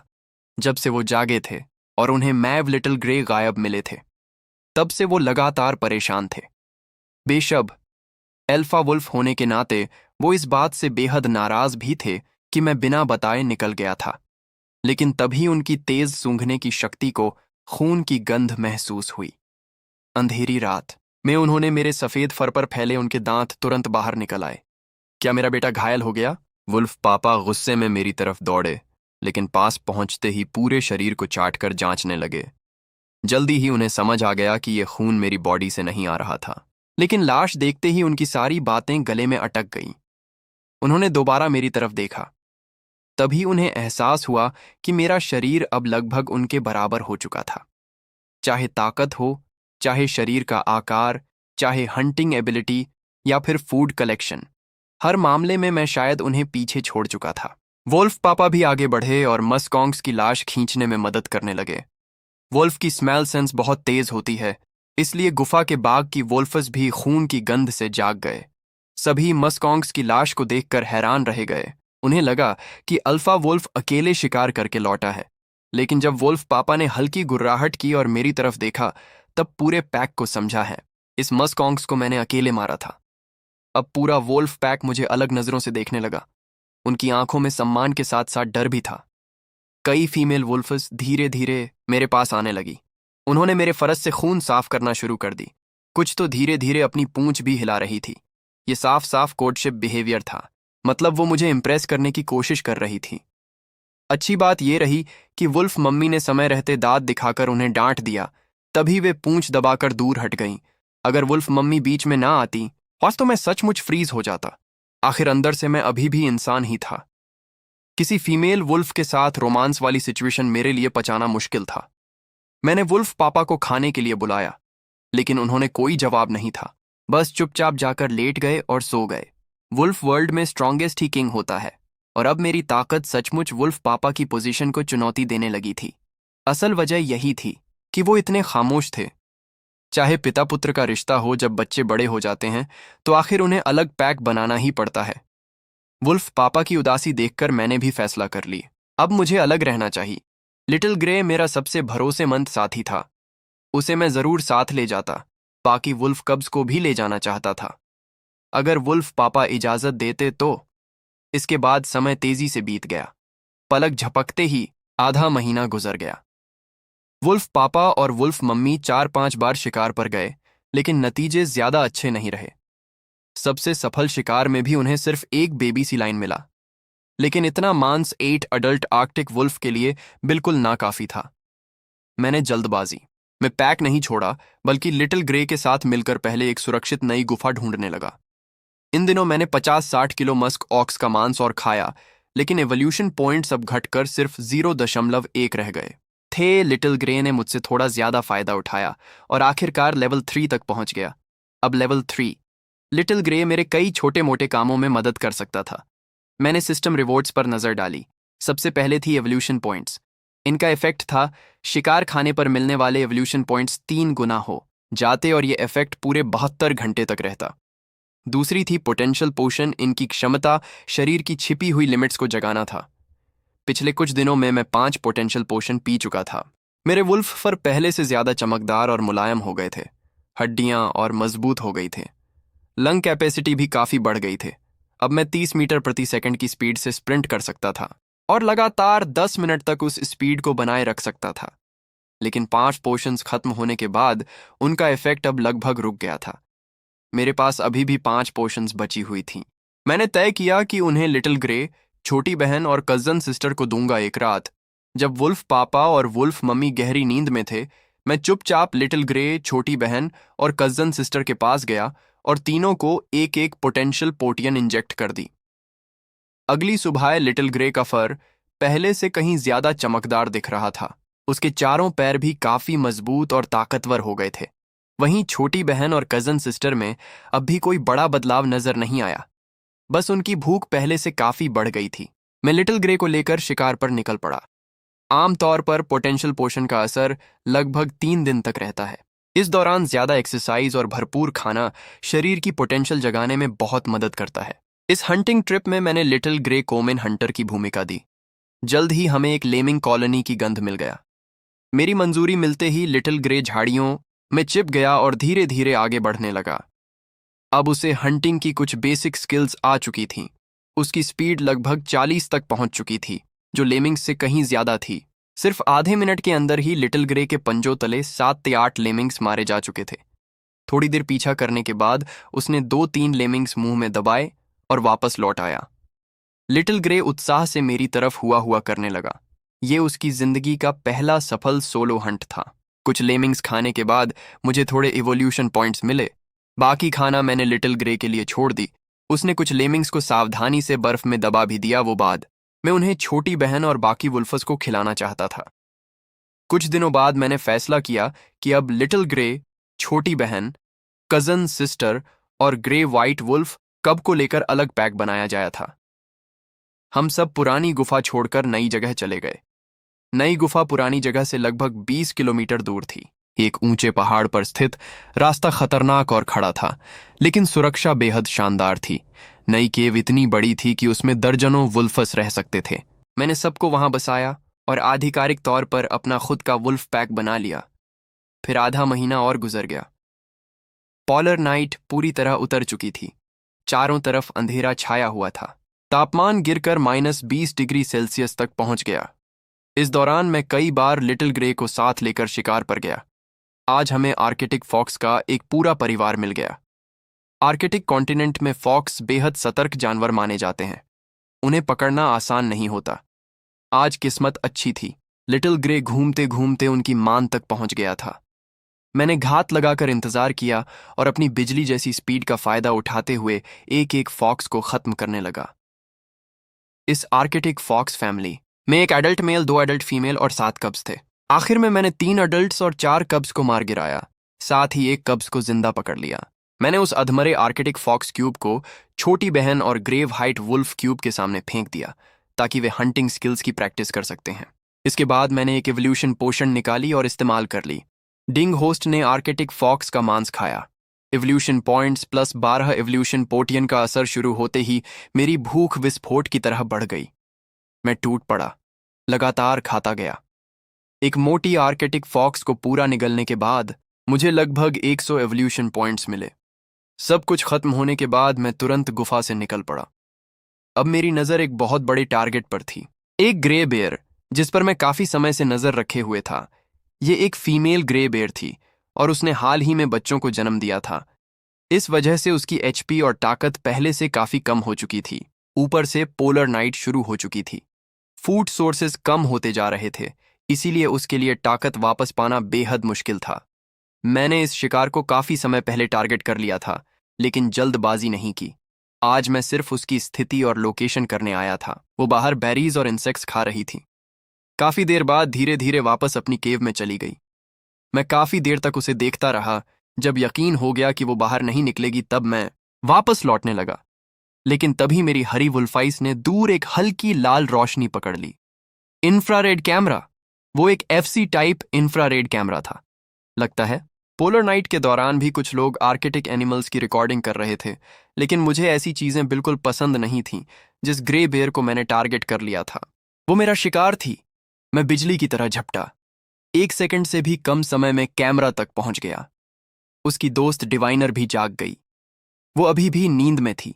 डिवाइनर और टिफनी यूनिवर्सिटी की क्लासमेट्स पोलर नाइट शुरू होने के बाद डिवाइनर को चिंता थी कि टिफनी अकेले शूटिंग करते हुए खतरे में पड़ सकती है। कुछ पुराने खून के निशान ही देखने को मिले। गुफा में लौटकर मैं चट्टान के सहारे लेट गया और गहरी नींद में डूब गया। इन 2 दिनों में मुझे अपनी ताकत रिकवर करनी थी और अपनी हालत को पीक कंडीशन तक लाना था। अगले दिन जब मेरी आंख खुली तो ट्यूक खोई मेरे पास चुपचाप पहरा दे रहा था। वह खुशी से हूंकने लगा और अपनी जीभ निकालकर मेरे फर को चाटने लगा। धप! मैंने उसे तुरंत एक थप्पड़ जड़ दिया। अगर सोई माँ या मेरी छोटी बहन ऐसा करती तो मैं मना नहीं कर पाता, लेकिन इसका मतलब ये नहीं कि मैं इसके साथ ऐसी इंटीमेसी एक्सेप्ट कर लूं। मैं ट्यूखोई को लेकर एक चक्कर पेट्रोल पर गया, फिर वापस गुफा में लटकर पूरे झुंड को खाने के लिए बुलाया। पेट भरकर खाने के बाद मैं गुफा के मुहाने पर लेट गया और बाहर देखने लगा। दूसरे दिन आखिरी आर्कटिक लोमड़ी भी खत्म करने के बाद मेरे एवोल्यूशन पॉइंट्स आखिरकार लेवल बढ़ाने के लिए पर्याप्त हो गए। मैं गुफा के सामने खड़ा हुआ और उत्साह से लंबी हुआंकार भरी। वही रहस्यमयी ऊर्जा एक बार फिर मेरे शरीर पर उतर आई। वह मेरे पूरे शरीर में दौड़ गई। मेरा फर और ज्यादा चमकदार और मजबूत हो गया। चारों पैर और मोटे हों गया। दांत और पंजे चाकू की धार जैसे तेज हो गए। मेरे शरीर की लंबाई 2 मीटर से भी ऊपर निकल गई और मेरी कॉम्बैट पावर भी तेजी से बढ़ गई। बधाई हो, होस्ट लेवल 6 पर पहुंच गया है। Health 600, speed 1 to 10। जो अतिरिक्त एट्रीब्यूट पॉइंट्स मिले उन्हें मैंने फिर से पूरी तरह स्पीड में डाल दी। अब मेरी स्पीड बढ़कर 120 हो गई। इस वक्त मैं सचमुच आर्कटिक का सबसे ताकतवर भेड़िया कहलाने लायक था। मैंने बाहर फैली काली रात को देखा और एक बड़ा शिकार करने निकल पड़ा। घुप अंधेरे में मैं तेजी से उस बर्फीली ढलान तक पहुंच गया जहां वह ग्रिजली भालू रहता था। वह झाड़ियों के नीचे कीड़े ढूंढने में व्यस्त था। अचानक उसकी नाक फड़कने लगी। उसे भेड़िए की गंध मिल गई थी। वह हम उड़ा और सीधे मेरी तरफ देखने लगा, जो बर्फीली ढलान पर खड़ा था। फिर उसने कान फाड़ देने वाली दहाड़ लगाई। उस दहाड़ का मतलब साफ था, दफा हो जा यहां से। उसकी सोच में कोई भी आर्किटिक भेड़िया यहां ऐसी दहाड़ सुनते ही पूंछ दबाकर भाग जाता। लेकिन उसने देखा कि न सिर्फ नहीं भागा बल्कि उसकी तरफ और करीब बढ़ने लगा। ग्रिजली भालू हैरान रह गया। उसे एहसास हुआ कि यहां आर्किटिक भेड़िया उसे शिकार समझ रहा है, और इसकी इतनी हिम्मत भालू पूरी तरह आगबा बुला हो गया। प्रजाति ग्रिजली भालू, level 10, health 15/29, strength 102, high HP, जबरदस्त डिफेंस, खतरनाक स्टैमिना। कम्बैट पावर के मामले में वह लगभग हर स्टेट में मुझसे ऊपर था, लेकिन उसकी स्पीड सिर्फ 28 थी, और यही उसकी सबसे बड़ी कमजोरी थी। मैंने दहाड़ लगाए और मौका देखकर पहले हमला कर दिया। करीब 40 मीटर प्रति सेकंड की रफ्तार से मैं बिजली की तरह उसकी ओर झपटा। इतनी भयानक स्पीड उसने शायद कभी नहीं देखी थी। उसके गुस्से में अब हैरानी भी घुल चुकी थी। उसने जल्दी से पंजा घुमाया, लेकिन उससे पहले मेरा हमला पहुंच चुका था। एक 120 स्पीड प्लस 60 स्ट्रेंथ, एक घातक वार सीधा उसके सिर पर पड़ा। उसके माथे पर गहरा जख्म खुल गया और ताजा खून बहने लगा। भालू दर्द से पागलों की तरह दाहर उठा। उससे यकीन नहीं हो रहा था कि पहली ही भिड़ंत में वह घायल हो गया। मैं पलटकर पीछे हटा और फिर से उसके शरीर पर पंजा मारा, लेकिन इस बार ज्यादा असर नहीं हुआ। ग्रिजली पहले ही अपना पंजा उठाकर डिफेंस में आ चुका था। मेरी 6 स्ट्रेंथ उसकी मोटी खाल और मजबूत शरीर को पूरी तरह भेद नहीं पा रही थी। उसी समय भालू ने मौका पकड़ लिया। उसका विशाल पंजा मेरे सिर पर टूट पड़ा। मैं तेजी से पलटा और बाल बाल बच गया।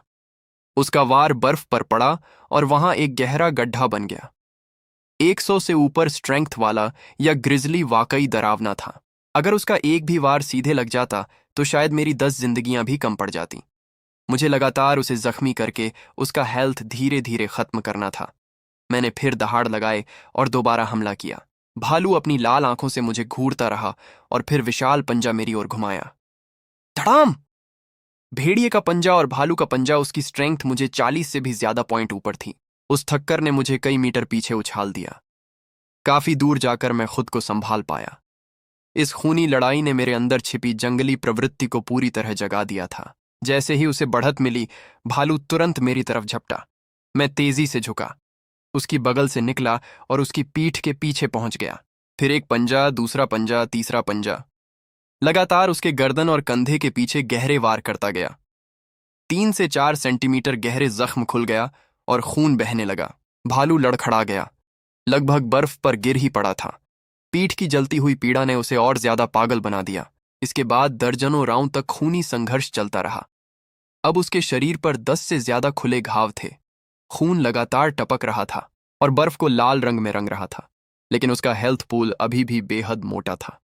उसकी खतरनाक किलिंग इंटेंट जरा भी कम नहीं हुई थी।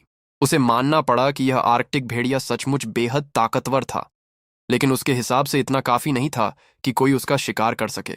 मेरा शिकार करना चाहता है, अभी बहुत कच्चा है। उसी दबाव के बीच मैंने अपना टैलेंट एक्टिवेट कर दिया, हंटर टैलेंट।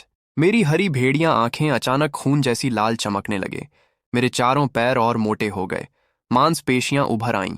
मेरे पंजे लंबे होकर और ज्यादा धारदार बन गए। उन पर मौत जैसी ठंडी धूसर चमक झिलमिलाने लगे। एक गूंजती हुई धाड़ के साथ मैं धुंधली परछाई बनकर सीधे ग्रिजली की ओर झपटा। लेकिन जब मैं बिजली जैसी स्पीड लेकर एक बार फिर उस पर टूटा तो मेरे पंजे सीधे उसके सिर पर जा लगे और आखिरकार वहां हार गया। 600 किलो से भी ज्यादा वजनी उसका विशाल शरीर बर्फ पर धड़ाम से गिर पड़ा। गिरने के बाद भी वह भारी भारी सांसें ले रहा था। वह उठने की कोशिश कर रहा था, लेकिन उसका शरीर अब जवाब दे चुका था। खून लगातार बह रहा था।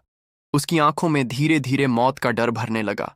मैं अपनी ठंडी हरी आंखों के साथ उसके सामने पहुंच, फिर बिना किसी हिचकिचाहट के आखिरी वार किया और उसकी बच्ची खुची जीवन शक्ति भी छीन ली।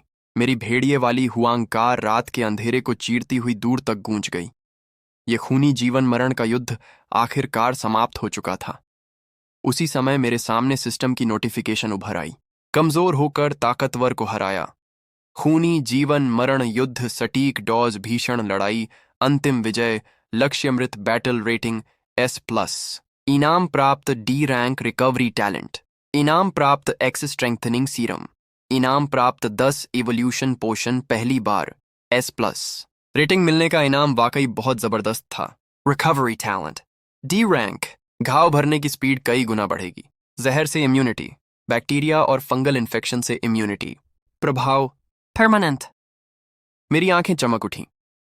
ये टैलेंट मेरी सर्वाइवल एबिलिटी को एक नए स्तर पर पहुंचाने वाला था। जहर से इम्यूनिटी, इन्फेक्शन से इम्यूनिटी।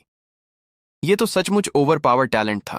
मैंने तुरंत एक इवोल्यूशन पोशन इस्तेमाल किया और फिर ग्रिजली भालू का मांस खाना शुरू कर दिया। टिंग। होस्ट ग्रिजली भालू का मांस खा रहा है। 24 इवोल्यूशन पॉइंट्स प्राप्त हुए। सिर्फ पहला कौर खाते ही मैं खुशी से झूम उठा। भालू का मांस बेहद ताज़ा, नरम और चर्बी से भरपूर था। खाने में कमाल का स्वाद था। कुछ ही देर में मैं 6-7 किलो मांस साफ कर गया और 170 से ज्यादा इवोल्यूशन पॉइंट्स कमा लिया। उसके बाद मैं भालू की गुफा के आसपास घूमकर देखने लगा। यहां कुछ भालू के बच्चे होने चाहिए थे, लेकिन उनका कोई निशान नहीं था।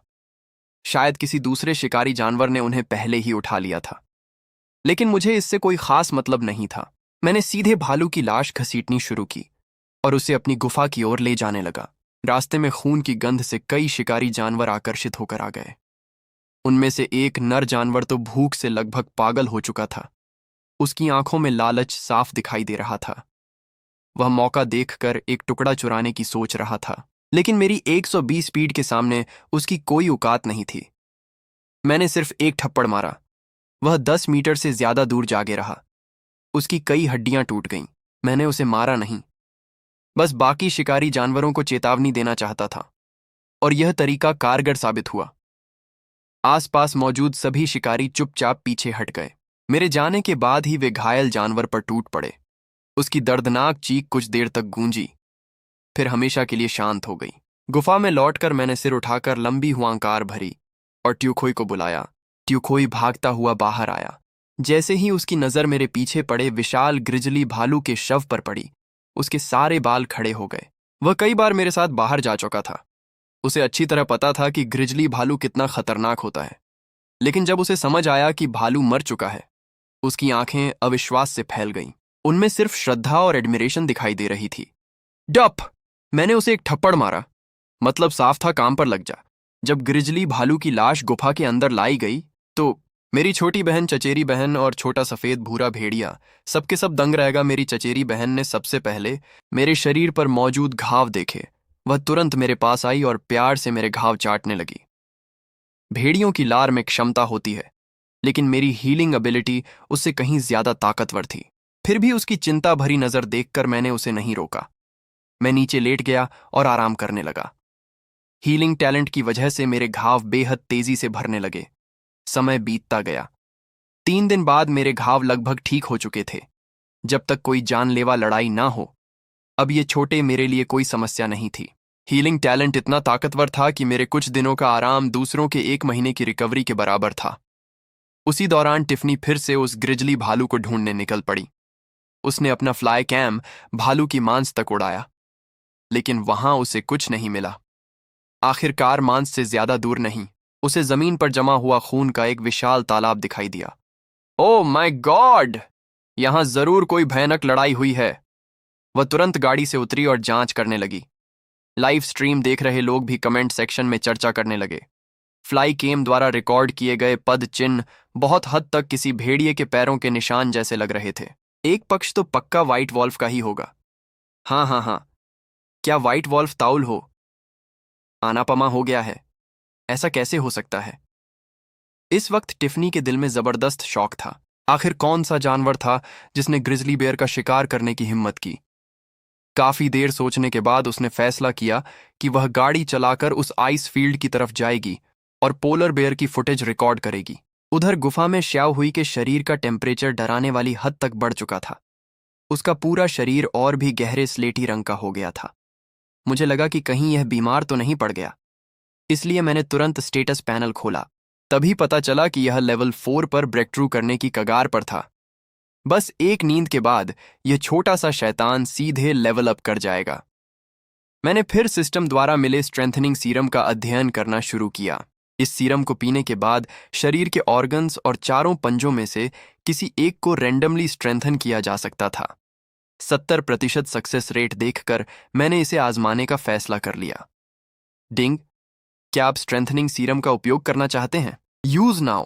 जैसे ही सीरम शरीर में गया, आग जैसी तपती एनर्जी की एक धारा मेरे भीतर फूट पड़ी। वह जहां जहां गुजरती वहां ऐसा दर्द होता मानो मुझे जिंदा जलाया जा रहा हो।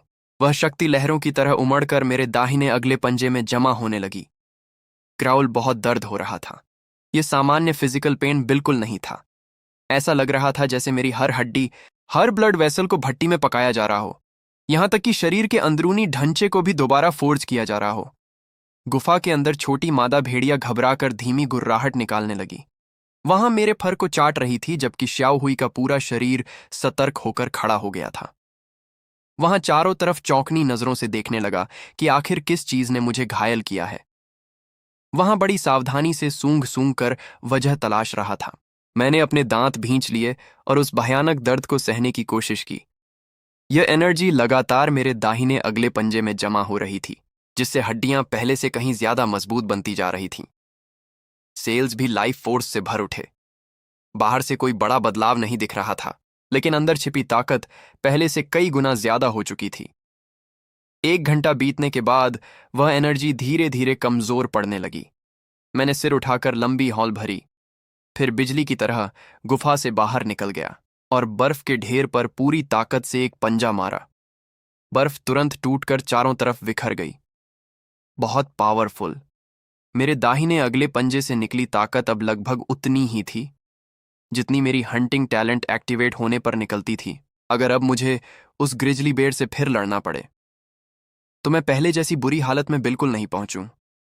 अगले 10 दिनों तक आर्कटिक अब भी शांत अंधेरे में डूबा रहा। शिकार करना दिन ब दिन मुश्किल होता जा रहा था। कई प्रेडेटर्स तो अब एक दूसरे का ही शिकार करने लगे थे। अच्छी बात यह थी कि मेरे पास जमा किया हुआ फूड अब भी काफी था। आर्कटिक रिनेडियर का मांस पूरी तरह खत्म हो चुका था, लेकिन ग्रिजली बियर का एक 150 किलो से ज्यादा मांस अभी भी बचा हुआ था। इन दिनों मेरी एपिटाइट भी बहुत बढ़ गई थी। अकेले मैंने ही 50 किलो से ज्यादा बेयर मीट चट कर दिया था। इस मीट ने मुझे काफी एवोल्यूशन पॉइंट्स भी दिए, जिससे लेवल 7 की राह पर मेरा कदम और मजबूत हो। मेरे सारे घाव पूरी तरह ठीक हो चुके थे और ताकत फिर से पीक स्टेट पर लौट आई थी। जहां तक श्याओ हुई की बात है, लेवल 4 पर ब्रेक थ्रू करने के बाद वह लगातार 3 दिन और 3 रात तक मरे हुए की तरह सोता रहा। लेकिन इस बार का अपग्रेड बेहद बड़ा था। की और ब्लड 5, 113, स्ट्रेंथ 51, स्पीड 50। एक म्यूटेंट स्पीसीज होने के नाते उसके ये स्टैट्स किसी सामान्य लेवल 5 आर्कटिक वुल्फ के बराबर पहुंच चुके थे। अगर अब चाहुए अपने वुल्फ फादर से लड़ता तो कम से कम 30% विन रेट जरूर रखता। उसकी असली कॉम्बैट पावर जांचने के लिए आज मैं उसे हंट पर लेकर निकला। शाहुई को वैंगार्ड की जिम्मेदारी दी गई। अकेले उसने एक फिरस पीस्ट को हरा दिया और 2 आर्कटिक रैबिट्स भी छीन लाया। जीत की खुशी में वह एक्साइटेड होकर जोर जोर से हाउल करने लगा। एक म्यूटेंट होने के कारण उसकी स्टैमिना और डैमेज रेजिस्टेंस सामान्य आर्कटिक वुल्फ से कहीं ज्यादा थी।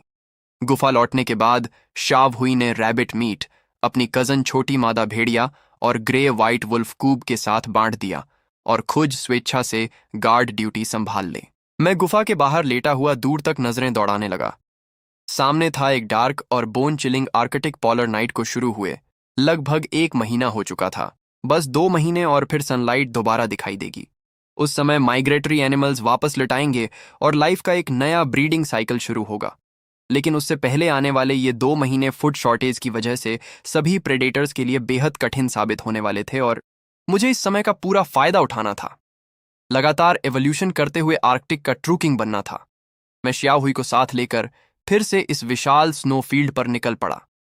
हम दोनों ने बहुत बड़े इलाके की सर्च की, लेकर आखिर में हाथ कुछ नहीं लगा। इस घने अंधेरे में पूरी दुनिया जैसे डेड साइलेंस में डूबी हुई थी। मैं स्नो स्लोप पव पर खड़ा होकर चारों तरफ देखने लगा। दूर, बहुत दूर आइस फील्ड वाले इलाके में हल्की सी ऑरोरा की चमक दिखाई दे रही थी। उसके अलावा कहीं भी लाइफ का कोई साइन नहीं था। आखिरकार मैंने फैसला किया कि उस आइस फील्ड में जाकर देखा जाए। आमतौर पर वहां पोलर बेयर्स घूमते रहते थे, इसलिए आर्कटिक वॉल्वस उस क्षेत्र में बहुत कम जाते थे। लेकिन आइस एज वाले इलाकों में मरीन क्रीचर्स की भरमार रहती थी, इसलिए फूड भी काफी मिल जाता था। कुछ ही देर बाद मुझे दूर कहीं टिमटिमाती लाइट्स दिखाई दी। मैं रुक गया और ऊंचाई से नीचे देखने लगा। मेरे बगल में खड़ा श्याव हुई तुरंत झुक गया और अटैक पोजीशन में आ गया। मैं इस चीज को पहचानता था। एक ऑन ऑफ रोड व्हीकल, शायद वही गाड़ी थी जिसे मैंने पिछली बार मस्क ऑंक्स का शिकार करते समय देखा था। लगता है गाड़ी में बैठा कैमरा क्रू अभी अभी आइस फील्ड से शूटिंग करके लौट रहा था। ऐसी पिच ब्लैक नाइट और भयंकर स्नोस्टॉर्म में भी जान जोखिम में डालकर शूटिंग कर रहे थे। सच में काफी डेडिकेटेड थे ये लोग। वो ऑफ रोड व्हीकल जल्दी ही नजरों से ओझल हो गए। गाड़ी में बैठे लोगों को मेरी मौजूदगी का बिल्कुल पता नहीं चला। मैं और शॉ हुई बर्फीली ढलान पर खड़े थे। अंधेरे की ओट मिलने की वजह से हमें देख पाना बेहद मुश्किल था। हम दोनों आइस फील्ड की तरफ बढ़ते रहे और ज्यादा देर नहीं लगी कि वहां पहुंच गए। आइस फील्ड का इलाका बाकी जगहों की तरह पूरी तरह काला नहीं था। आसमान में अनगिनत औरोरा चमक रही थी। औरोरा के आकार अनगिनत थे। रंग भी बेहद शानदार, लाल, बैंगनी और नीले रंग आपस में घुल मिलकर धीरे धीरे आसमान में तैर रहे थीं। ये सचमुच मदर नेचर की बनाई हुई एक बेमिसाल मास्टरपीस थी। उस शानदार औरोरा की रोशनी के नीचे मैंने बर्फ पर एक सील कॉलोनी को आलस से लेटे हुए देखा। इस सील ग्रुप की ताकत बस ठीक ठाक ही थी। आमतौर पर ये समुद्र में छोटी मछलियां और झींगे खाते थे। अगर 1-on-1 लड़ाई हो जाए तो मैं आसानी से जीत सकता था। लेकिन ये सील्स बर्फ की दरार के किनारे बहुत पास लेटे हुए थे। अगर मेरा पैर फिसल कर समुद्र में गिर गया तो बड़ी बेइज्जती हो जाएगी। बेहतर यही था कि सावधानी बरती जाए। ये पहली बार था जब श्याव हुई आइस फील्ड आया था। उसके चेहरे पर एक्साइटमेंट साफ दिखाई दे रही थी। वह कभी बाईं तरफ उछलता, कभी दाहिनी तरफ। फिर वह बर्फ की एक दरार के पास गया और समुद्र का पानी छककर देखा। पानी इतना खारा था कि उसने तुरंत पीना छोड़ दिया। लेकिन अगले ही पल वह बर्फ पर पेट के बल लेट गया और नीचे तैरती मछलों को घूरने लगा। उसने एक लंबी हुआंकार भरी और पंजा नीचे मारकर कुछ मछलियां पकड़ने की कोशिश की, लेकिन एक भी नहीं पकड़ पाया। गुस्से में उसके गले से गुर्राने की आवाज निकलने लगी। उसकी गुर्राहट सुनकर सातों सील्स उत्सुकता से उसकी तरफ देखने लगे। मैं भी बर्फ की दरार के किनारे पहुंचा और नीचे तैरती मछलियों को देखने लगा। फिर मैंने अचानक अपना पंजा पूरी ताकत से नीचे मारा। मेरे पंजे ने एक मछली की पीठ चीर दी। लाल खून तुरंत पानी में फैल गया। आर्कटिक ओशन की मछलियां बेहद आक्रामक और फुर्तीली होती हैं। शिकार चूक जाना कोई बड़ी बात नहीं थी, लेकिन खून की गंध ने और ज्यादा मछलियों को आकर्षित कर लिया। जब से मैं वुल्फ बनकर पुनर्जन्म लिया था, तब से मैंने कभी मछली का स्वाद नहीं चखा था। मैंने श्याव हुई को इशारा किया कि वह एक तरफ पहरा दे। फिर मैं पूरी तरह आइस होल पर ध्यान केंद्रित करने लगा। कुछ ही देर बाद लगभग 3 साल लंबी एक आर्कटिक फिश तैरती हुई आई। मैंने दाहिना पंजा पूरी ताकत से नीचे मारा। पानी में एक छोटा सा वेयरपूल बन गया। मेरे तेज पंजे उसकी चमड़ी और शल्कों को चीरते हुए उसके शरीर में धंस गए। मछली पागलों की तरह तरफने लगी, लेकिन उसकी ताकत धीरे धीरे कम होती गई। मैंने एक और पंजा मारा और उसे खींचकर बाहर निकाल लिया। यह देखकर पास पड़े सील्स की आंखें आश्चर्य से फैल गईं। वैसे ही आर्कटिक वुल्वस का आइस फील्ड में शिकार करने आना बहुत दुर्लभ था, और यह विशाल आर्कटिक वुल्फ तो मछलियां भी पकड़ रहा था। मैंने मछली का पेड़ फाड़ा और खाना शुरू कर दिया। डिंग। होस्ट ने फ्रेश आर्कटिक फिश खाई। 4 एवोल्यूशन पॉइंट्स प्राप्त हुए। सिर्फ पहला निवाला खाते ही अच्छे खासे एवोल्यूशन पॉइंट्स मिल गए। मछली का मांस बेहद ताज़ा और स्वादिष्ट था, नरम, लचीला और हल्का चबाने वाला। स्वाद में आर्कटिक रिनेडियर के मांस से बिल्कुल कम नहीं। मैंने फैसला किया कि कुछ और मछलियां पकड़ी जाएं। फिर मैंने सीधे एवोल्यूशन पोषण की तरह मछली निगलना शुरू कर दिया। डिंग। होस्ट ने फ्रेश आर्कटिक फिश खाई। 11.5 एवोल्यूशन पॉइंट्स प्राप्त हुए। करीब 3 किलो मछली देखते देखते मेरे पेट में पहुंच गई। अब फिश हंटिंग जारी रखनी थी। मैंने खून लगी मछली की खाल आइस होल में फेंक दी ताकि वह चारे का काम करे। कुछ ही देर बाद एक और आर्कटिक फिश वहां आ पहुंची। इस बार मेरा हमला बेहद तेज, सटीक और घातक था। मैंने उसे तुरंत दबोच लिया। उसका आधे से ज्यादा हिस्सा मैंने पहरा दे रहे श्याव हुई की तरफ फेंक दिया। वह खुशी से कूं कूं करने लगा। फिर लगातार 3 आर्कटिक फिश पकड़ डाली। यह देखकर सील्स भी हैरानी भरी आवाजें निकालने लगे। लेकिन तभी मेरी नजर एक विशाल मछली पर पड़ी। उसकी लंबाई कम से कम 1.3 से 1.4 मीटर थी। वह नॉर्दर्न पाइक जैसी दिख रही थी।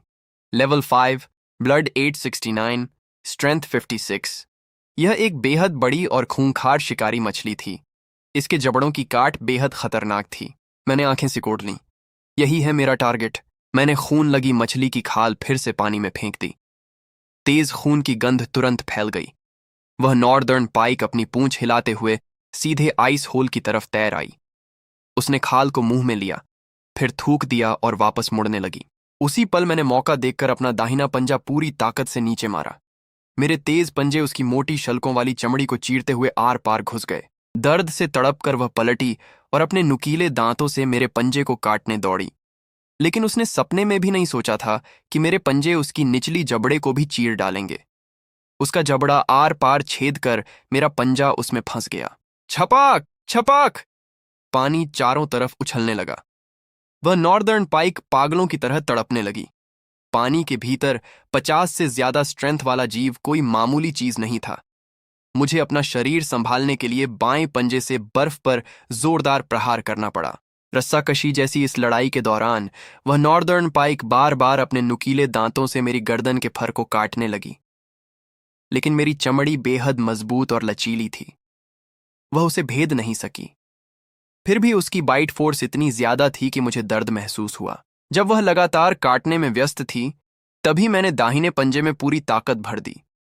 मेरे पूरे शरीर की शक्ति एक साथ फूट पड़ी और मैंने उस 1 मीटर से भी लंबी विशाल नॉर्दर्न पाइक को बेरहमी से आइस होल से बाहर घसीट लिया।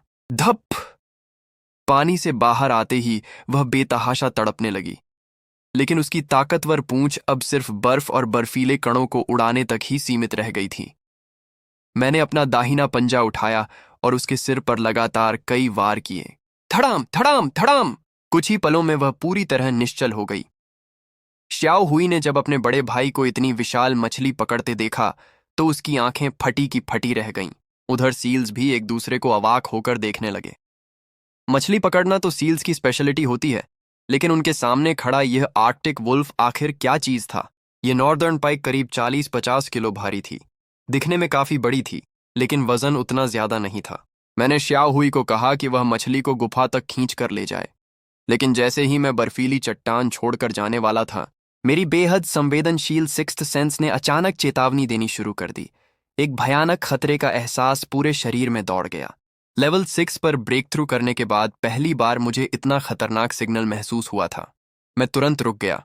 अगले ही पल सामने मौजूद एक विशाल आइस होल से एक एडल्ट मेल पोलर बेयर बाहर निकला। उसका शरीर बेहद विशाल था और उसे खतरनाक किलिंग इंटेंट निकल रही थी।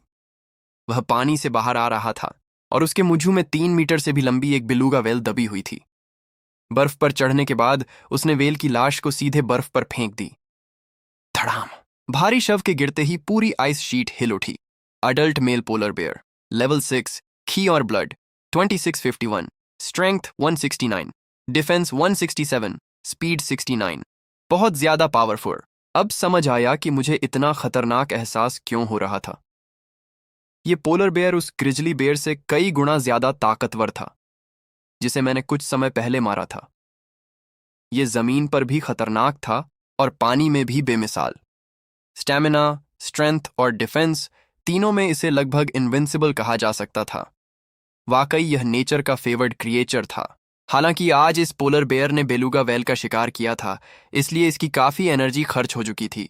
उसने हमारी नॉर्दर्न पाइक भी देखी, लेकिन वह समझ गया कि उसका टारगेट हम नहीं हैं, इसलिए उसने हमारी तरफ ध्यान तक नहीं दिया।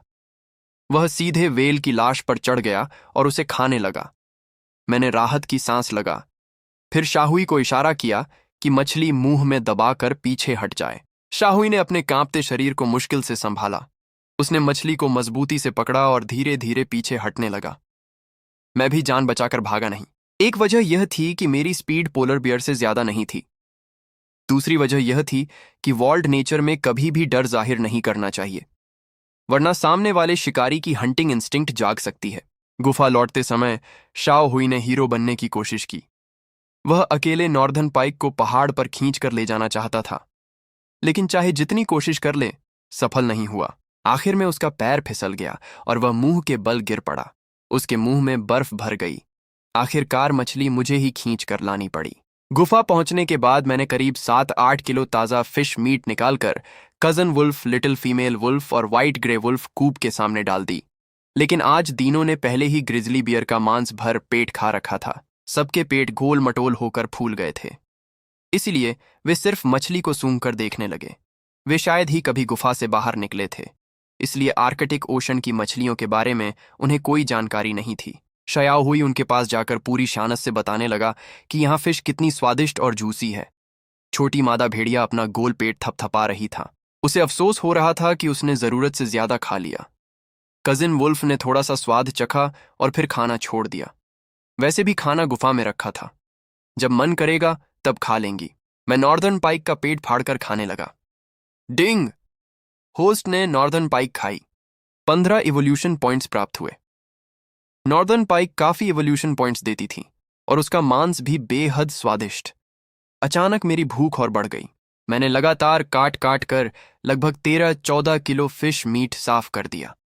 भरपेट खाने के बाद मैंने शयाहुई को बुलाकर बाकी मांस खाने दिया और खुद धीरे धीरे गुफा के मुहाने तक चला गया। दूर क्षितिज की तरफ देखते हुए अचानक मुझे वुल्फ फादर और वुल्फ मदर की याद आने लगी। घर छोड़े हुए काफी समय हो चुका था। अब उनसे मिलने लौटने का समय आ गया था। अगली सुबह मैं फिर श्याओ हुए को साथ लेकर आइस फील्ड की तरफ निकल पड़ा। रास्ते में मैंने श्याओ हुए को कुछ आर्कटिक राइट्स का शिकार करने दिया ताकि उन्हें बैट की तरह इस्तेमाल किया जा सके। इस बार आइस फील्ड पर काफी जीव मौजूद थे। सील्स भी थे और कई बर्ड्स भी, लेकिन उनका शिकार करना आसान नहीं था। जो जीव इतनी लंबी पोलर नाइट में जिंदा बचे थे वे सभी बेहद सतर्क। मैंने चारों तरफ नजर दौड़ाई। पोलर बियर कहीं दिखाई नहीं दिया। मैंने श्याओ हुई को पहरा देने को कहा और खुद फिश हंटिंग शुरू कर दी। मैंने आर्कटिक राइट का पेट चीर कर उसे आइस होल में फेंक दिया। खून की तेज गंध तुरंत फैल गई। कुछ ही देर में कई मछलियां वहां पहुंच गईं और चारे के लिए लड़ने लगीं। मैं धैर्य से सही मौके का इंतजार करता रहा। फिर अचानक पंजा मारा और लगभग 60 से 70 सेंटीमीटर लंबी एक नॉर्दर्न पाइक बाहर खींच ली। इसके बाद मैंने सिर उठाकर आसपास देखा। बर्फ पर काफी मरीन गार्बेज जमा था। दुनिया के अलग अलग समुद्रों से बहकर आया कचरा यहां पहुंचकर मोटी बर्फ में फंस गया था। मैंने सूंघते सूंघते एक छोटी फिशिंग नेट निकाल ली। वहां अभी भी काफी सही हालत में थी। मछलियां ढोने के लिए यह नेट बहुत काम की चीज थी। सिर्फ मुंहों से उठाने की तुलना में इससे कहीं ज्यादा मछलियां ले जाई जा सकती थीं। नेट लेकर मैं वापस आइस होल के पास पहुंचा और दोबारा फिश हंटिंग शुरू कर दी। 2 घंटे भी नहीं बीते थे कि मेरा हार्वेस्ट पूरा हो गया। मैंने कुल 7 बड़ी छोटी मछलियां पकड़ लीं। सभी को मिलाकर वजन 35 किलो से भी ज्यादा था। अगर यह सब वुल्फ फादर और वुल्फ मदर के लिए गिफ्ट बनाकर ले जाऊं तो उन्हें जरूर बड़ा सरप्राइज मिलेगा। दाना खत्म होने के बाद मैंने श्याओ हुई को फिशिंग नेट का किनारा मुंह में पकड़कर खींचना सिखाया। उसकी बुद्धि सामान्य भेड़ियों से कहीं ज्यादा थी। बस कुछ बार देखकर ही श्याओ हुई ने यह ट्रिक सीख ली। वह हैरान था कि सिर्फ एक पतली सी रस्सी मुंह में पकड़कर इतनी सारी मछलियों को घसीटा जा सकता है। उसके छोटे से दिमाग में मानो एक बिल्कुल नई दुनिया का दरवाजा खुल गया हो। वापसी के रास्ते में हमें कोई पोलर बेयर नहीं मिला। चारों तरफ मौत जैसी खामोशी पसरी हुई थी। ये उन तमाम प्रेडेटर्स की दयनीय हालत दिखा रही थी। उनमें से ज्यादातर अपनी ताकत बचाने के लिए गुफाओं में पड़े पड़े बस किसी उम्मीद का इंतजार कर रहे थे। उस हल्की सी रोशनी का इंतजार जो एक दिन फिर आसमान में दिखाई देगी। थोड़ा हिसाब लगाया तो पता चला कि लगभग 1 महीने बाद इस इलाके की पोलर नाइट खत्म हो जाएगी। ज्यादा देर नहीं लगी और हम वुल्फ फादर और वुल्फ मदर की गुफा तक पहुंच गए। इस परिचित स्टोन केव को देखते ही मेरे मन में अजीब सी भावनाएं उमड़ पड़ी। जब मैं पहली बार पैदा हुआ था और एक छोटा सा वुल्फ कब था, तब मैं यहीं रहता था। पलक झपकते ही आधे साल से भी ज्यादा समय गुजर चुका था। मैंने सिर उठाकर लंबी हुआंकार भरी। कुछ देर बाद वुल्फ फादर की आकृति धीरे धीरे गुफा के मुहाने पर दिखाई दी। अंधेरे में उनकी आंखें हरी चमक बिखेर रही थीं। उन्होंने तुरंत हमें देख लिया। शायद उन्होंने कभी सोचा भी नहीं होगा कि घर छोड़कर भटकने वाला उनका बेटा इतना विशाल और ताकतवर बन जाएगा। अब मैं उनसे कहीं ज्यादा मजबूत हो चुका था। वुल्फ फादर ने भी जवाब में एक लंबी हुआंकार भरी, फिर तेजी से दौड़ते हुए आए और प्यार से मेरा फर चाटने लगे। एक अल्फा वुल्फ होने के नाते वुल्फ फादर आमतौर पर इतना स्नेह नहीं दिखाते थे। मैं साफ महसूस कर सकता था कि मुझे दोबारा देखकर वे बेहद खुश थे, लेकिन मैंने यह भी देखा कि वे काफी दुबले और कमजोर हो चुके थे। यह देखकर समझना मुश्किल नहीं था कि पोलर नाइट के दौरान वुल्फ पैक ने कितनी कठिन जिंदगी बिताई होगी। मैंने अपनी थूथन से इशारा किया और फिशिंग नेट में भरी मछलियों की तरफ उनका ध्यान खींचा। हालांकि उन्होंने शायद कभी मछली नहीं खाई थी, लेकिन एक अल्फा वुल्फ होने के नाते उनका अनुभव काफी बड़ा था। उन्हें जरूर समझ आ गया होगा कि यहाँ क्या है। खून की गंध सूंघते ही उन्होंने अनायास लार निगल ली। मैंने नेट से एक मछली निकाली और उनके सामने फेंक दी। वॉल्फ फादर ने उसे पकड़ने की कोशिश की, लेकिन फिसलन भरे शलकों की वजह से ठीक से काट नहीं पाए। आखिर उन्होंने फटे हुए पेट वाले हिस्से से एक बड़ा टुकड़ा नोच ली। जैसे ही ताज़ा फिश मीट का स्वाद उनकी जीभ पर पहुंचा, उनकी आंखें चमक उठीं। आर्कटिक में इतने साल बिताने के बाद भी उन्होंने शायद ऐसा स्वाद कभी नहीं चखा था। लेकिन अगले ही पल एक फिश बोन उनके गले में अटक गई। उन्हें मजबूर होकर उसे बाहर ठूकना पड़ा। अंदर पहुंचते ही मैंने देखा कि बाकी वुल्फ्स गहरी नींद में पड़े हुए थे। उनकी हालत बेहद खराब थी। चेहरों पर थकान और निराशा साफ दिखाई दे रही थी। यहां तक कि 2 वुल्फ्स के शरीर पर अभी भी अधुखुले घाव थे। ये देखकर मेरा उत्साह तुरंत कम हो गया। मेरे मन में सवाल उठा, क्या मेरे जाने के बाद सच में कोई खतरनाक शिकारी वुल्फ पैक पर हमला करने आया था? बहुत जल्दी मुझे वुल्फ मदर भी दिखाई दी। उनकी हालत भी वुल्फ फादर जैसी ही थी। वे काफी कमजोर और दुबली हो चुकी थीं। उनका चमकदार फर भी अपनी पुरानी रौनक खो चुका था। उन्हें इस हालत में देखकर मेरे दिल में दर्द उठ गया। वुल्फ मदर की नींद खुली। जैसे ही उन्होंने मुझे देखा, खुशी से हल्की आवाज निकाली और दौड़कर मेरे पास आ गए। फिर प्यार से मेरा फर चाटने लगी। उन्हें लगा कि शायद मैं भी भूखा रहा हूं। उन्होंने हल्की गुर्राहट की और मुझे अपने सोने वाली जगह तक ले गई। फिर पंजों से खुद कर कुछ मोटे ताजे फील्ड माइस और कुछ काले रंग के बेरीज निकालकर मेरे सामने रखते। इस बर्फीली पोलर नाइट में शायद यही उनका आखिरी बचा हुआ फूड रिजर्व था। इन चीजों में उनके सारे मातृत्व और प्यार की गर्माहट छिपी हुई थी। मेरी आंखें नम हो गईं। मैं बेहद भावुक हो उठा। मैंने मना नहीं किया, चुपचाप एक काला बेरी खा लिया। डिंग! होस्ट ने ब्लैकबेरी ऑब्जॉर्ब की। 4 एवोल्यूशन पॉइंट्स प्राप्त हुए। अरे ये भी काम करता है। लगता है एवोल्यूशन पॉइंट्स सिर्फ मीट खाने से ही नहीं मिलते, वाइल्ड फ्रूट्स और प्लांट्स खाने से भी मिल सकते हैं। मैंने तुरंत कुछ और बेरीज खा ली। एवोल्यूशन पॉइंट्स लगातार बढ़ने लगे। उसी समय शयाहुई घसीटते हुए फिशिंग नेट गुफा के अंदर ले आया। मैंने हल्की गुर्राहट करके वुल्फ मदर को बताया कि मैं उनके लिए एक शानदार गिफ्ट लाया हूं। श्याओ हुई ने नेट को उनके सामने खींच कर रख दे। सारी मछलियां पहले ही मेरे पंजों से मारी जा चुकी थी। उनकी अल्फा ऑरा पूरी तरह फूट पड़ी। तभी जाकर बाकी वुल्फ्स थोड़ा पीछे हटे और शांत हुए। कुछ समय पहले बेहद भूख से मजबूर होकर वुल्फ पैक ने ग्रिजली बियर का शिकार करने की कोशिश की थी। बाकी मछलियों का फैसला वुल्फ फादर ने किया। उन्होंने एक मछली अलग रख ली ताकि बाद में फूड रिजर्व के तौर पर इस्तेमाल की जा सके। बाकी मछलियां पैक के सदस्यों में बांट दी गईं। 2 बीटा वुल्फस को एक एक मछली मिली। आखिरी 2 मछलियां 4 ओमेगा वुल्फस के सामने फेंकी गईं और तुरंत खाने के लिए भयंकर फाइट शुरू हो गई। 2 घायल ओमेगा वुल्फस तुरंत पीछे धकेल दिए गए। वे बस एक कोने में पड़े कराहते रह गए। वुल्फ मदर की आंखों में साफ हैरानी दिखाई दे रही थी। इतनी कठिन पोलर नाइट के दौरान भी उनका बेटा इतना सारा फूड शिकार करके ला सकता था। उन्होंने प्यार से फिर मेरा फर चाटना शुरू कर दी। आखिरकार उनकी नजर मछलियों पर गई। उन्होंने पंजे से मछली का पेट चीर दिया। जैसे ही मीठा और ताजा फिश मीट उनके मुंह में गया, उनकी आंखें चमक उठीं। वुल्फ फादर भी पास आकर खाने लगे। उन्होंने खास तौर पर कम कांटों और कम शल्क वाले हिस्से वुल्फ मदर के लिए छोड़ दिया। ताजी फिश मीट की खुशबू और वुल्फस के खाने की आवाज पूरे केव में गूंजने लगी। जिसे भी हिस्सा मिला उसने सब कुछ साफ कर दिया, कुछ भी नहीं छोड़ा। यहां तक कि फिश बोन्स भी चबा गए।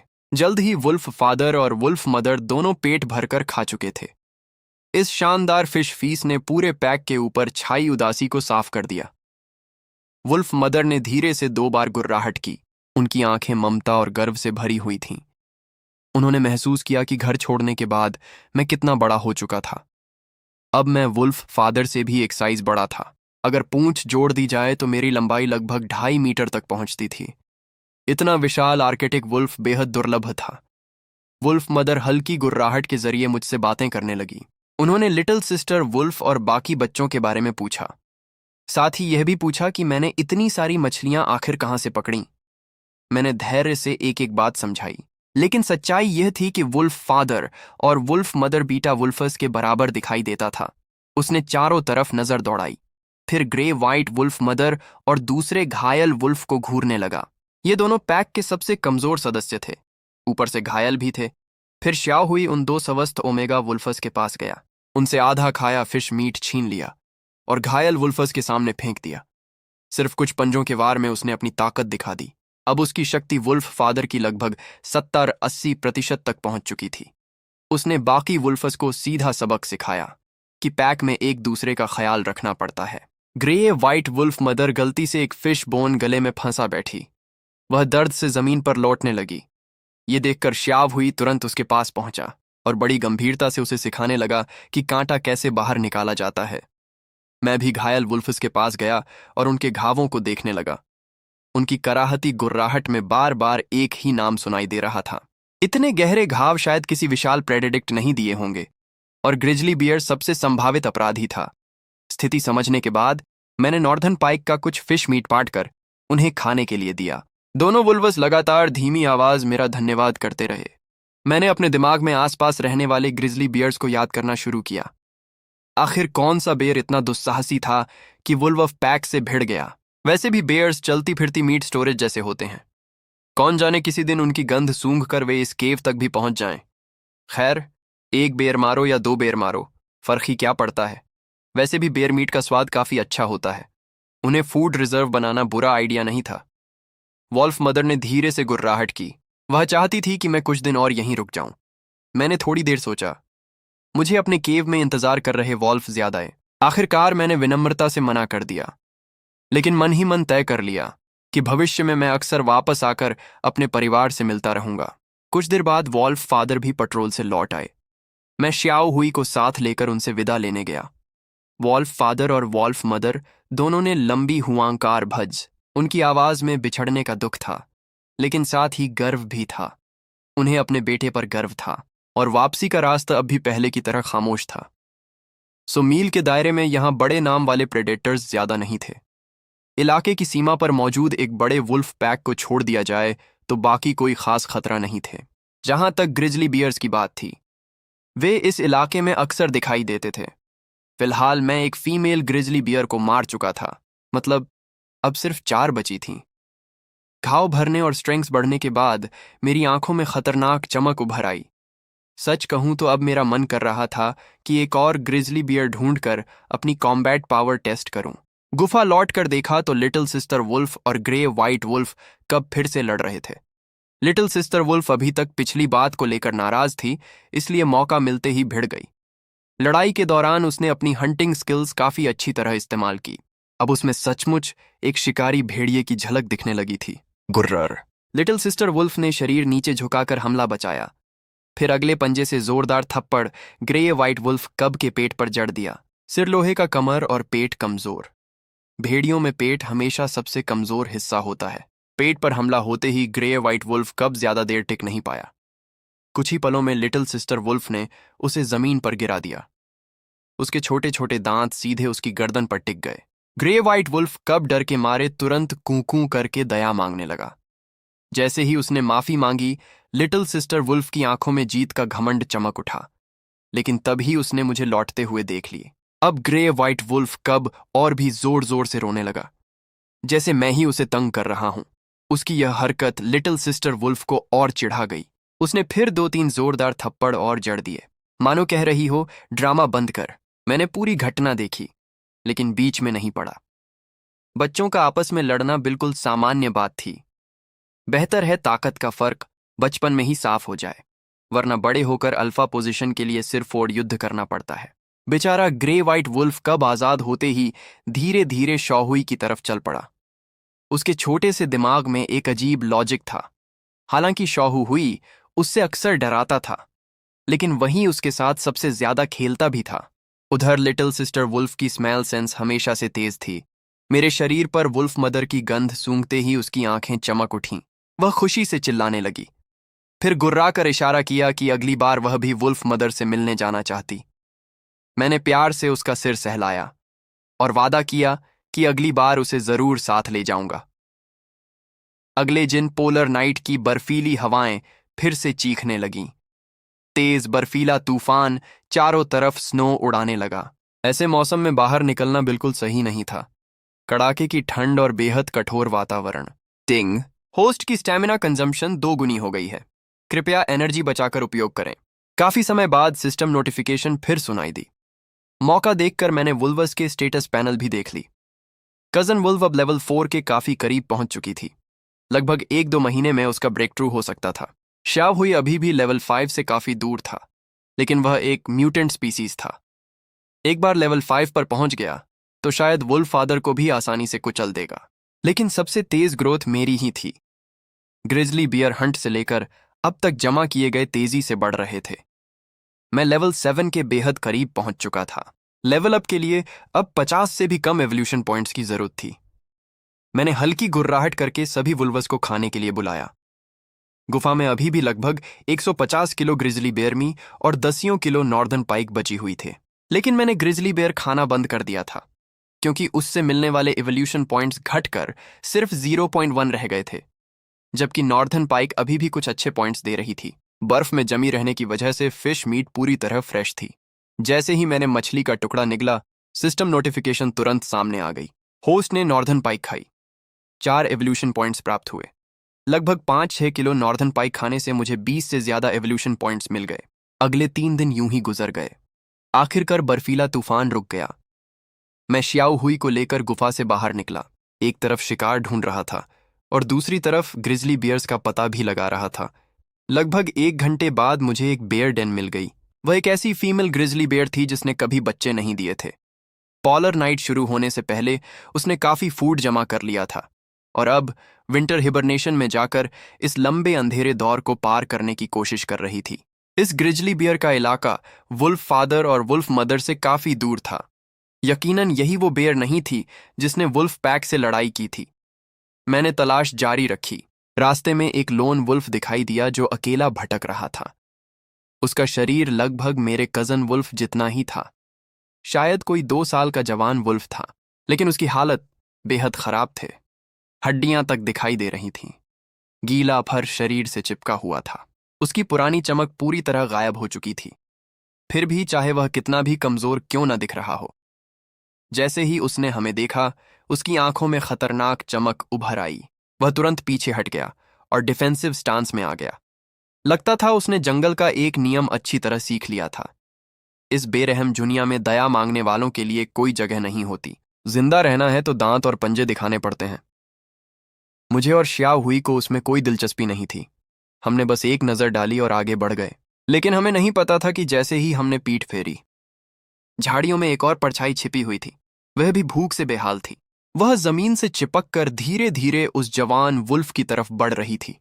उसकी आंखों में ठंडी किलिंग इंटेंट चमक रही थी। उधर मैं अपनी हंट जारी रखे हुए था। जल्द ही मुझे 2 और ग्रिजली बियर्स की गंध मिली। उनमें से एक काफी शांत स्वभाव का मेल बियर था। वह अपनी गुफा के आसपास मोस और इंसेक्ट्स इकट्ठा कर रहा था, शायद बिस्तर बनाने के लिए। लेकिन दूसरा ग्रिजली बियर लेवल 12 का था। उसके विशाल शरीर पर अनगिनत बाइट मार्क्स और क्लॉ मार्क्स थे। फिर भी उसकी मशहूर मोटी चमड़ी और चर्बी ने लगभग सारे घाव रोक रखे थे। कोई भी घाव अंदर तक नहीं पहुंचा था। वह इस समय किसी शिकार को चबा रहा था। लेकिन सबसे ज्यादा ध्यान खींचने वाली चीज कुछ और थी। उसकी गुफा के बाहर एक आर्कटिक वुल्फ का कंकाल पड़ा था। मांस पूरी तरह खाया जा चुका था। बस फर और चमड़ी के चिथड़े बचे थे। यहां दृश्य देखते ही मुझे समझ आ गया। यही वहां ग्रिजली बियर थी जिसका जिक्र वुल्फ पैक कर रहा था। उसका इलाका वुल्फ फादर की टेरिटरी के बिल्कुल पास था। किसी बैर का सीधे टेरिटरी में घुसना था। खुली चुनौती देने जैसा था। मैं ऊंचाई पर खड़ा होकर काफी देर तक उसे देखता रहा। यह अनुभवी मॉन्स्टर फिलहाल अपनी पीक कंडीशन में था, इसलिए मैंने जल्दबाजी न करने का फैसला की, लेकिन सिर्फ इसलिए कि मैं शांत खड़ा था। इसका मतलब यह नहीं था कि बैर भी शांत रहने वाली थी। अचानक उसकी बेहद तेज स्मेल सेंस ने हवा में कुछ पकड़ लिया। उसने तुरंत अपना विशाल सिर उठाया और मुझे स्नो स्लोप पर खड़ा देख ली। पता नहीं वजह क्या थी, शायद वुल्फ पैक के साथ उसकी पुरानी लड़ाई या कोई और कारण। लेकिन यह बैर आर्कटिक वुल्फ से गहरी नफरत करती थी। एक कान फाड़ देने वाली दहाड़ के साथ वो पागलों की तरह गुर्राई। यहां तक कि आधा खाया शिकार भी छोड़ दिया और सीधे मेरी तरफ दौड़ पड़ी। सामान्य तौर पर सिर्फ वुल्फ पैक से लड़ने भर से कोई इतना पागल नहीं होता, लेकिन मैंने भी पीछे हटने का इरादा नहीं किया। मेरी आंखों में ठंडी क्रूरता चमक उठी। स्वर्ग का रास्ता खुला था। तू गया नहीं, नरक का दरवाजा बंद था। फिर भी सिर मारकर आ गया। मैंने गुर्राकर श्याव हुई को दूर हटने का इशारा किया। घने अंधेरे में एक खूनी बैटल शुरू हो चुकी थी। बेर गरजते हुए तेजी से ऊपर चढ़ रही थी। उसकी आंखों में जलती हुई नफरत साफ दिखाई दे रही थी। तभी मुझे सच्चाई समझ है। कुछ समय पहले जिस फीमेल गरिजली बियर को मैंने मारा था, वह इसी बैर की साथी थी या उस खूनी जगह तक पहुंची थी। उसने वहां छोड़ी गई गंध सूंघी थी और अब वहां मुझे पहचान चुकी थी। बेयर्स बहुत लंबे समय तक दुश्मनी याद रखते हैं। उसकी नफरत सिर्फ अपनी साथी की मौत के लिए नहीं थी, बल्कि उस बच्चे के लिए भी थी जो लगभग मर ही गया था। अपने खून से जुड़े बच्चों की रक्षा करना हर नरजीव की जन्मजात प्रवृत्ति होती है। बियर पागलों की तरह स्नोस्लोप पर चढ़ती आई। जब उसने देखा कि मैं भाग नहीं रहा, तो वह पिछले पैरों पर खड़ी हो गई और अपने विशाल पंजों से मुझ पर टूट पड़ी। धड़ाम! उसका भारी पंजा बर्फीली ढलान पर गिरा। बर्फ और बर्फीले टुकड़े चारों तरफ उड़ गए। लेकिन जब स्नोडस्ट बैठी, मैं वहां नहीं था। अगले ही पल बियर की पीठ पर एक घातक वार पड़ा। मेरे तेज पंजों ने उसका मांस चीर डाला। ताजा खून फव्वारे की तरह बाहर निकला। बियर तुरंत पलटी। उसकी आंखों में हैरानी साफ थी। मेरी स्पीड इतनी ज्यादा थी, लेकिन फिर भी उसके सिर पर गहरी खूनी लकीरें बन गईं। बियर पागलों की तरह हवा सूंघने लगी। असल में बेयर्स की स्मेल सेंस वुल्फ से भी बेहतर होती है। आज वह बार बार दो अलग अलग गंधों की पुष्टि कर रही थी। कुछ देर बाद उसे आकर यकीन हो गया, यही वही वुल्फ थी। वह दोबारा अपने पिछले पैरों पर खड़ी हुई।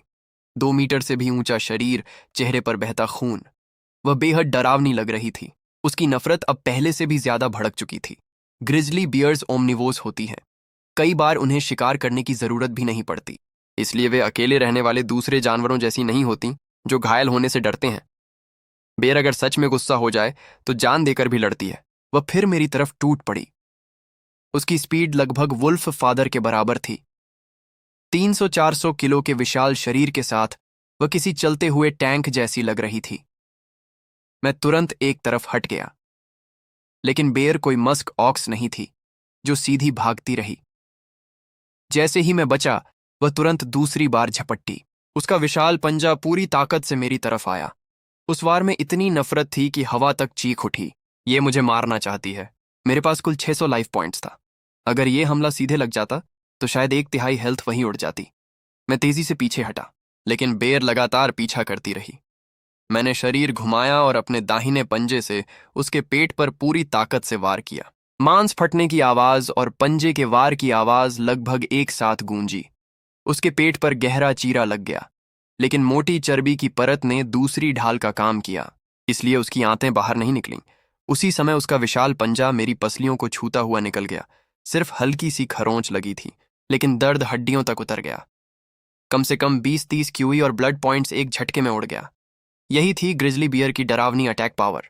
ग्रिजली बियर गुस्से से दहाड़ उठी और फिर एक और आसमान फाड़ देने वाला थप्पड़ मेरी तरफ झोंक दिया। मैं तेजी से एक तरफ हट गया। कुछ ही पलों में एक वुल्फ और एक बेर बर्फीली ढलान से लुढ़कते हुए नीचे तक लड़ते पहुंचे। फिर पहाड़ी के नीचे से लड़ते लड़ते उसकी गुफा के दरवाजे तक जा पहुंचे। चारों तरफ बर्फ उड़ रही थी। सफेद मैदान पर दर्जनों गड्ढे बन चुके थे, लेकिन दोनों अभी भी जानलेवा बैटल में जुटे हुए थे। हमारी स्टैमिना तेजी से खत्म हो रही थी। बियर के शरीर पर मेरे पंजों के अनगिनत निशान उभर चुके थे। उधर मेरे शरीर से भी कई जगह खून रिस रहा था। उसके तेज पंजे मुझे कई बार छू चुके थे। कुछ देर के लिए दोनों रुक गए और जोर जोर से सांस लेने लगे। तभी गुफा के अंदर से एक मासूम सी दहाड़ सुनाई दी। मैंने मुड़कर देखा। एक बेर कब बाहर निकल आया था। उम्र मुश्किल से 1-2 महीने। हम तो मेल बेर भी बच्चे पालता है, लेकिन अगले ही पल मैंने उसकी आंखों में भरी हुई नफरत देखी। इतना छोटा बेर कब आखिर मुझसे नफरत क्यों कर रहा था? मैंने हवा सूंघी और बहुत जल्दी मुझे एक जानी पहचानी गंध मिली। ये वही गंध थी, उस फीमेल ग्रिजली बियर की। उसी पल मुझे सब समझ आ गया। अब समझ आया कि उस फीमेल बियर की गुफा में क्लब क्यों नहीं था। अब समझ आया कि यह छोटा बियर मुझसे इतनी नफरत क्यों करता था।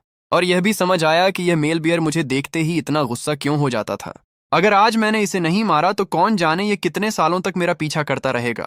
मेल बियर ने अपने बच्चे को बाहर आते देखा। उसने लंबी दहाड़ लगाई और उसे वापस गुफा में जाने का इशारा किया। उसका विशाल शरीर मेरे और गुफा के बीच दीवार बनकर खड़ा हो गया। मैं भी हाँफते हुए उसे घूर रहा था। उसकी सहन शक्ति मुझसे कहीं ज्यादा थी। अभी हुई भयंकर लड़ाई में उसकी मुश्किल से आधी स्टेमिना ही खत्म हुई थी। ये मेल बियर उस फीमेल बियर से कहीं ज्यादा ताकतवर था जिसे मैंने पहले मारा था। अगर लड़ाई ऐसे ही चलती रही तो आखिर में मैं ही थक कर मर जाऊंगा। मुझे जल्दी से उसे खत्म करना होगा। मैंने सिर उठाकर लंबी हुआंकार भरी। मैं हंटिंग टैलेंट एक्टिवेट करने ही वाला था कि अचानक एक डार्क ग्रे शैडो बिजली की तरह बाहर निकली। वह श्याओ हुई था। अब तक वह छिपकर सही मौके का इंतजार कर रहा था। शायद उसे लगा कि उसका बड़ा भाई मुश्किल में है। वह धीरे धीरे रेंगते हुए काफी करीब पहुंच चुका था, लेकिन उसने बियर पर हमला नहीं किया। जैसे ही वह बाहर निकला, वह सीधे बियर के कब की तरफ दौड़ पड़ा। भेड़िए कभी अकेली ताकत के भरोसे जंगल के राजा नहीं बने। टीम कॉम्बैट उनकी नसों में बहता है। शाओ हुई समझ चुका था कि बियर कब ही इस लड़ाई की कुंजी है। वह कब को खतरे में डालकर बियर पिता का ध्यान भटकाना चाहता था। जैसे ही मेल बियर ने शाओ हुई को दौड़ते देखा, वह पूरी तरह पागल हो गया। वह अपने बच्चे की तरफ बिजली की तरह दौड़ा और उसी पल उसने अपनी पीठ मेरी तरफ कर दी। मेरे लिए इससे बेहतर हमला करने का मौका नहीं हो सकता था। मैंने बिना देर किए अपने दाहिने पंजे से पूरी ताकत का वार किया। उसके पिछले पैर पर गहरा घाव बन गया, लेकिन बियर नहीं रुका। वह अभी भी अपने कब की तरफ दौड़ रहा था।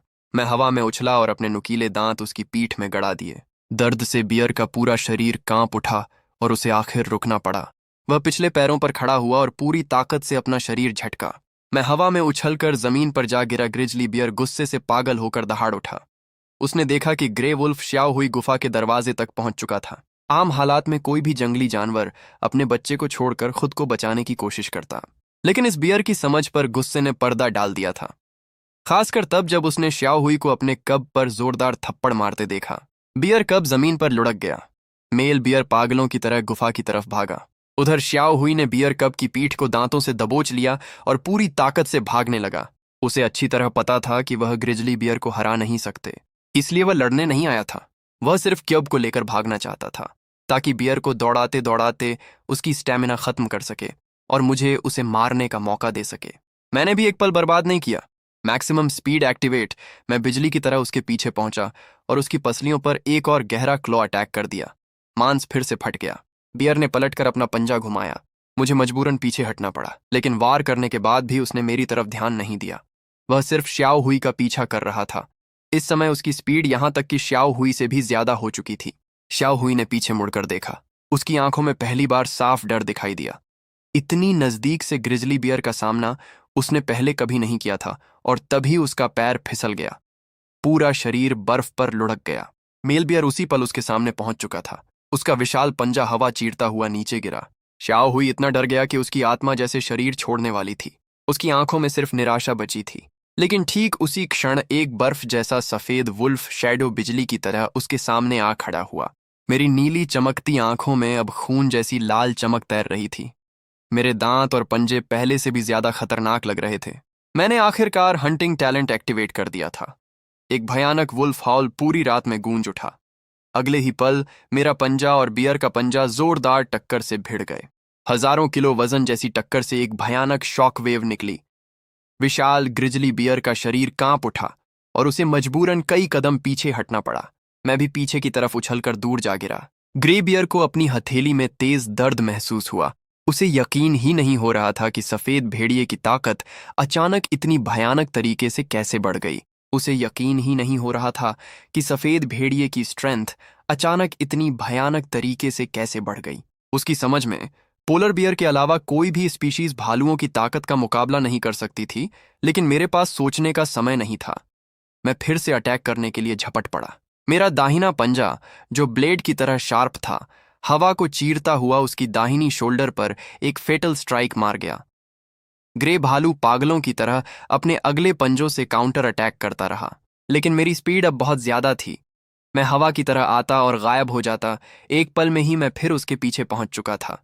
मेरे नुकीले फैंक्स उसकी गर्दन के पीछे धंस गए और मैंने उसके मांस का बड़ा टुकड़ा नोच डाला। ताजा खून बहने लगा। ग्रे भालू की एचपी तेजी से गिर रही थी।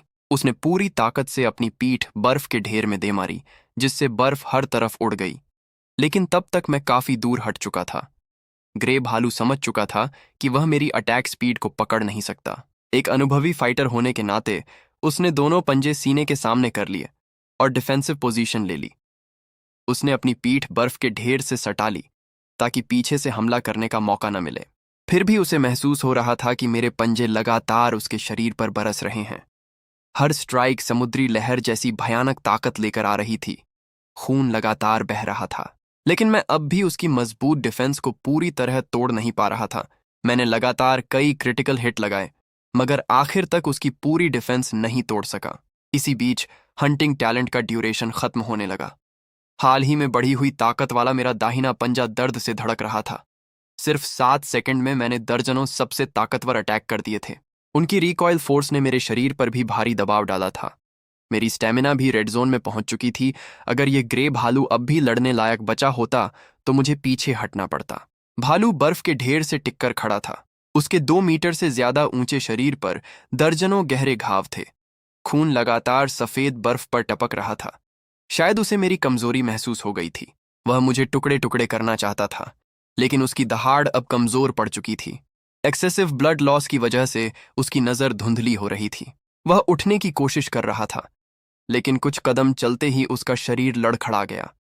उसके अगले दोनों पैर फिर जमीन पर गिर पड़े। ग्रे भालू बुरी तरह हाँफने लगा। वह सच में पूरी तरह थक चुका था। कुछ देर बाद वह पीछे की तरफ डगमगाया और धड़ाम से बर्फ पर गिर पड़ा। पूरी तरह हार चुका था। मैंने राहत की लंबी सांस ली। इस ग्रे भालू का इतना ज्यादा खून बह चुका था कि अब उसके लिए खड़ा रहना भी मुश्किल था। बैटल का रिजल्ट तय हो चुका था। मैं धीरे धीरे उसकी तरफ बढ़ा। हार चुके दुश्मन की आंखों में भरे गुस्से और डर को मैंने पूरी तरह नजरअंदाज कर दिया। फिर मैंने ठंडे दिल से फाइनल ब्लो दिया। उसकी जिंदगी खत्म हो गई और साथ ही उसका सारा दर्द भी। मेरी वुल्फ हाउल आसमान में गूंज उठी, जैसे इस बैटल के अंत की घोषणा कर रही हो। तुरंत सिस्टम नोटिफिकेशन मेरी आंखों के सामने उभर आए। Fight above your level, blood battle, perfect dodge, team coordination, brutal battle, final victory, target eliminated, battle rating, SS rank, reward 1 mutant serum, reward 10 evolution potions. पहली बार मुझे डबल एस रैंक मिला था। मैं तो मसल एनहांसमेंट सीरम की उम्मीद कर रहा था, लेकिन रिवॉर्ड में 2 बिल्कुल अलग तरह के आइटम मिले। मैंने नजर घुमाकर उस बेयर कब को देखा जो बर्फ में लुढ़कते हुए भागने की कोशिश कर रहा था। ये छोटा सा शैतान चुपके चुपके भागने की कोशिश कर रहा था। इस बेयर कब की वाइटैलिटी और इंटेलिजेंस उसकी उम्र से कहीं ज्यादा थी। मैं बर्फीली ढलान पर चढ़ गया और उसकी इंफॉर्मेशन स्कैन की। Species grizzly bear, mutant type, level 1, vitality 32। अब समझ आया सिर्फ 1-2 महीने का कब होकर भी इसकी वाइटैलिटी और इंटेलिजेंस इतनी ज्यादा क्यों है। इसके स्टैट्स तो 1 साल से ज्यादा उम्र वाले वुल्फ कब्स के बराबर पहुंच चुके थे। अगर इसे कोई अडल्ट बेयर न भी संभाले तब भी इसके आर्कटिक में सर्वाइव करने के चांस काफी ज्यादा थे। इसकी फ्यूचर ग्रोथ पोटेंशियल बेहद डरावनी थी। घास उखाड़नी हो तो जड़ समेत उखाड़नी चाहिए। पूरे परिवार को साथ में खत्म करना चाहिए। मेरी स्टेमिना लगभग खत्म हो चुकी थी। अब मेरी स्पीड सिर्फ 10 से 15 मीटर प्रति सेकंड बची थी, लेकिन एक बेयर कब को पकड़ने के लिए यह भी काफी थी। बेयर कब ने पीछे मुड़कर मुझे देखा और डर के मारे उसकी रूह कांप गई। फिर वही डीमन जिसने अभी अभी उसके माता पिता दोनों को मार डाला था। मेरी आंखों में अभी भी किलिंग इंटेंट की जरा भी कमी नहीं थी। शुरू से ही उसकी आंखों में छिपी नफरत साफ दिखाई दे रही थी और वही नजर साबित कर रही थी कि वह कभी भी सच में सरेंडर नहीं करेगा। बचपन में ही खतरे को खत्म कर देना हमेशा सबसे अच्छा ऑप्शन होता है। मेरे भेड़िए के पंजे बेरहमी से उठे। यह ग्रे भालू का बच्चा अभी सिर्फ 1-2 महीने का था। उसके पास बचाव करने की कोई ताकत नहीं थी। सिर्फ एक पंजे के वार में उसकी जिंदगी खत्म हो गई। यह ग्रे भालू पिछली वाली मादा भालू से भी ज्यादा भारी था, कम से कम 700 जिन का। अच्छी बात यह थी कि श्याओ हुई की स्ट्रेंथ काफी बढ़ चुकी थी, इसलिए अब वह अकेले भी इतनी बड़ी लाश घसीट सकता था। मैंने भालू के बच्चे की लाश उसके ऊपर फेंकी और खुद आगे रास्ता दिखाने लगा। वापसी के रास्ते में जब हम उसी जगह से गुजरे तो मैंने उस दुबले पतले अकेले भेड़िए को फिर देखा। उसकी आंखों में जंगली किलर इंटेंट चमक रही थी। उसके दांत एक अजीब जानवर के गले में गहरे ढंसे हुए थे। हालांकि शिकार के बाद वह खुद भी मरने वाला था, उसकी आंखों में गहरा दुख दिखाई दे रहा था। कुछ देर बाद उसकी पलकों पर भारीपन छाने लगा। जब उसकी आंखें बंद होने लगीं, उसके मन में सिर्फ एक ख्याल आया, अगर मरना ही है तो कम से कम मेरी लाश माँ बाप खा लें, कम से कम उनका पेट तो भर जाएगा। यही दृश्य मैं और श्याओ हुई रास्ते से गुजरते हुए देख रहे थे। मैंने उस भेड़िए को देखा जिसकी सांस अभी पूरी तरह टूटी नहीं थी। फिर उसके द्वारा मारे गए शिकार को देखा। मैं आगे बढ़ा और दोनों लाशों को उठाकर ग्रे भालू की लाश पर फेंक दिया। यह छोटा भेड़िया सिर्फ लेवल 3 था, फिर भी उसने अपनी जान की बाजी लगाकर लेवल 4 के शिकार को मार गिराया था। इतना काफी था यह साबित करने के लिए कि उसका स्वभाव बेहद क्रूर, साहसी और निर्णायक था।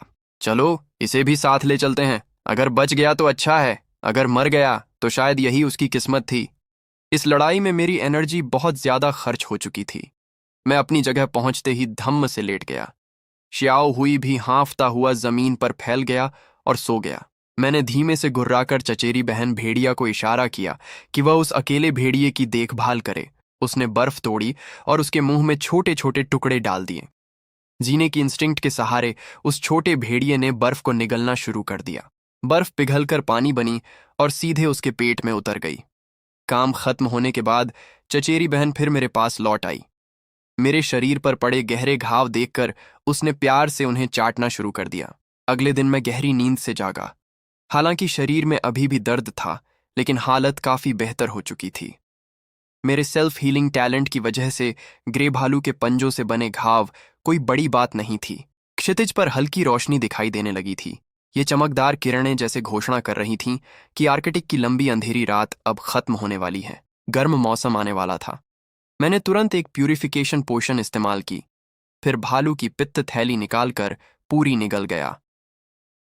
टिंग बहुत बधाई हो होस्ट, आपने लेवल 12 बेयर गॉल को सफलतापूर्वक ऑब्जॉर्ब कर लिया है। 100 एवोल्यूशन पॉइंट्स प्राप्त हुए। इस बार मिले पॉइंट्स पिछली बार से कहीं ज्यादा थे। ये साफ था कि जितने ऊंचे लेवल का शिकार होगा, उसके शरीर का एसेंस उतने ज्यादा एवोल्यूशन पॉइंट्स देगा। अब मैं लेवल अप की दहलीज पर पहुंच चुका था। तुरंत एवोल्यूशन एनर्जी की रहस्यमयी लहर पूरे शरीर में फैल गई। जो घाव अभी कल ही पपड़ी बने थे, वे आंखों के सामने भरने लगे। हालांकि यह एनर्जी सिर्फ हीलिंग करती थी, यह खर्च हुई स्टैमिना को रिकवर नहीं करती थी। यही वजह थी कि मैंने इसे कल तुरंत इस्तेमाल नहीं किया था। मैंने ध्यान केंद्रित किया और लालच से उस शक्ति को अब्जॉर्ब करने लगा। यह अद्भुत एनर्जी मेरे शरीर के हर हिस्से को मजबूत कर रही थी। मांसपेशियां, हड्डियां, चारों पैर और यहां तक कि फर भी लगातार मजबूत होते जा रहे थे। त्वचा, मांस, हड्डियां और पूरा स्केलेटल सिस्टम हर दिशा से अपग्रेड हो रहा था। करीब 10 मिनट बाद वह रहस्यमयी एनर्जी धीरे धीरे गायब हो गई। मैं आखिरकार लेवल 7 पर पहुंच गया। मेरा शरीर पहले ही 2 मीटर से ज्यादा लंबा था, अब वह और भी बड़ा होकर लगभग 2.3 से 2.4 मीटर तक पहुंच गया। अगर पूंछ को भी जोड़ लिया जाए तो कुल लंबाई लगभग 3 मीटर थी। इतना विशाल शरीर तो नॉर्थ अमेरिका के सबसे बड़े ग्रे वुल्फ भी मैच नहीं कर सकते थे। लेकिन सबसे डरावना बदलाव मेरे पंजों में हुआ था। उनके पंजे लगभग 1 सेंटीमीटर और लंबे हो गए थे और उनकी धार भी एक नए लेवल पर पहुंच चुकी थी। अब बस हल्का सा स्वाइप करना ही काफी था, जिससे ग्रे बेयर की मोटी चमड़ी और मांस आसानी से चीर सकते थे। मैंने बिना किसी हिचकिचाहट के बोनस में मिले 10 एट्रीब्यूट पॉइंट्स सीधे स्पीड में डाल दिए। स्पीड बढ़कर 140 हो गई, यानी अगर मैं पूरी ताकत से दौड़ूं तो मेरी रफ्तार 40 मीटर प्रति सेकंड से भी ज्यादा हो सकती थी। इस हवा को चीर देने वाली स्पीड के साथ, चाहे सामने कोई प्रोफेशनल सैनिक ही क्यों ना हो, जिसके हाथ में बंदूक हो, उसके लिए भी मुझे निशाना बनाना आसान नहीं था। मैं आराम से गुफा के बाहर निकला। अपना सिर ऊपर उठाकर मैंने एक लंबी हुआ हुआ की। मेरी ताकत में आए इस जबरदस्त उछाल की खुशी और उत्साह उस आवाज में साफ झलक रहा था। भेड़िए की गूंजती हुई हुआ हुआ ठंडी और अंधेरी आर्कटिक रात में दूर तक फैल गई। उसी समय श्याओ हुई भी उनिंदा सा जाग गया। उसने महसूस किया कि मेरा दबाव और आभा फिर से बढ़ गई है, इसलिए वह खुशी से हल्की गुर्राहट करने लगा। वह मेरे सामने आकर खड़ा हुआ और मेरे पहले से भी बड़े और ताकतवर शरीर को देखता रहा। उसकी आंखें प्रशंसा से भरी हुई थीं। कजिन सिस्टर जो पहरा दे रही थी, उसने भी हैरानी जताते हुए हल्की गुर्राहट की। मैंने पूरे झुंड को खाने के लिए बुलाया। छोटी बहन भेड़िया और छोटा ग्रे सफेद भेड़िया अब भी सो रहे थे, लेकिन जैसे ही उन्होंने खाने की पुकार सुनी, दोनों तुरंत नींद से उठ बैठे। खाने की बात हो तो ये दोनों हमेशा सबसे ज्यादा उत्साहित रहते थे। मैंने ग्रे भालू का मांस नहीं खाया। इसके बजाय मैं भालू के बच्चे की लाश के पास गया। ये छोटा भालू एक म्यूटेंट प्रजाति का था। गुफा में पड़े हुए उसे 10 घंटे से ज्यादा हो चुके थे, लेकिन उसका शरीर अब तक जमा नहीं था। हालांकि वह सिर्फ लेवल 1 एट्रीब्यूट वाला था, फिर भी उसमें 20-30 किलो मांस था। मैंने अपने तेज पंजों और दांतों से एक बड़ा टुकड़ा नोच लिया। इसका मांस सामान्य ग्रे भालू से कहीं ज्यादा स्वादिष्ट था, ताजा, मुलायम और रस से भरा हुआ। पहला निवाला पेट में जाते ही डिंग! होस्ट ने म्यूटेंट ग्रे भालू का मांस खाया। 45 एवोल्यूशन पॉइंट्स प्राप्त हुए। ये संख्या मेरी कल्पना से कहीं ज्यादा थी, लगभग उतनी ही जितनी मुझे पहले आधी से ज्यादा आर्कटिक मछली खाने पर मिली थी। इतने विशाल एवोल्यूशन पॉइंट्स देखकर मेरी भूख और भी बढ़ गई। डिंग होस्ट ने म्यूटेंट ग्रे भालू का मांस खाया। 42 एवोल्यूशन पॉइंट्स प्राप्त हुए। डिंग होस्ट ने म्यूटेंट ग्रे भालू का मांस खाया। 29 नए एवोल्यूशन पॉइंट्स प्राप्त हुए। हालांकि म्यूटेंट ग्रे भालू का मांस बहुत ज्यादा एवोल्यूशन पॉइंट्स देता था, लेकिन इसकी गिरावट भी काफी तेज थी। हर बार लगभग 3 पॉइंट कम हो रहे थे, जो दूसरे खाद्य पदार्थों की तुलना में बहुत ज्यादा था, लेकिन मुझे इसकी परवाह नहीं थी। मैं लगातार बड़े बड़े निवाले निगलता गया। सिर्फ 7-8 किलो म्यूटेंट भालू का मांस खाने के बाद ही मेरा पेट पूरी तरह भर गया, लेकिन इतने से ही मुझे 200 से ज्यादा एवोल्यूशन पॉइंट्स मिल चुके थे। खाने के बाद मैंने उस अनाथ भेड़िए के बच्चे की तरफ देखा, जो अभी भी बेहोश पड़ा था। मैंने भालू के बच्चे के शरीर का सबसे मुलायम और सबसे ज्यादा खून वाला हिस्सा फाड़कर सीधे उसके मुंह में डाल दिया। यह म्यूटेंट ग्रे भालू का मांस था, जिसमें बहुत ज्यादा पोषण और ऊर्जा भरी हुई थी। अब यह उसकी किस्मत पर निर्भर था। इसके बाद मैं गुफा के मुंह पर लेट गया और पहरा देने लगा। बाहर शिकार पर जाने का मेरा बिल्कुल भी इरादा नहीं था। गुफा में लगभग 1000 किलो खाना मौजूद था, इतना कि पूरा झुंड 2-3 महीने तक पेट भरकर खा सकता था। पलक झपकते ही 10 दिन गुजर गए। आर्कटिक आसमान में तैरने वाली रोशनी अब हर दिन पहले से ज्यादा देर तक दिखाई देने लगी थी। अब हर सुबह उठते ही क्षितिज पर हल्की रोशनी दिखाई देने लगी थी। मौसम धीरे धीरे गर्म हो रहा था। तापमान -30 से -40 डिग्री से बढ़कर -10 से कुछ ऊपर पहुंच गया था। गर्म मौसम आने वाला था। कुछ प्रवासी जानवर वापस आर्कटिक लौट चुके थे, और जहां शिकार होता है वहां शिकारी भी होते हैं। इसका मतलब था कि ध्रुवीय रात में संघर्ष कर रहे शिकारी आखिरकार जीवित रहने की उम्मीद की रोशनी देख चुके थे। यह समय निश्चित रूप से सबसे पागलपन भरे शिकारों का द्वार बनने वाला था। मैं और श्याओ हुई पहले ही अपनी पीक कंडीशन में वापस लौट चुके थे। पिछले कुछ दिनों में मैं उस म्यूटेंट भालू का सारा मांस खत्म कर चुका था और लगभग 100 अतिरिक्त एवोल्यूशन पॉइंट्स भी हासिल कर ली थे। श्याओ हुई ने भी काफी मात्रा में ग्रे भालू का मांस खाया था। वह अब लेवल 5 तक पहुंचने के और करीब आ चुका था। कजिन सिस्टर की ग्रोथ भी मेरी उम्मीदों से कुछ ज्यादा तेज निकली। वह जल्द ही लेवल 4 में ब्रेक थ्रू करने वाली थी। ब्रेक थ्रू के बाद उसकी ताकत एक वयस्क मादा आर्कटिक वुल्फ के बराबर हो जाएगी। तो इसी के साथ ये एनीमे खत्म होती है। मिलते हैं किसी और वीडियो में।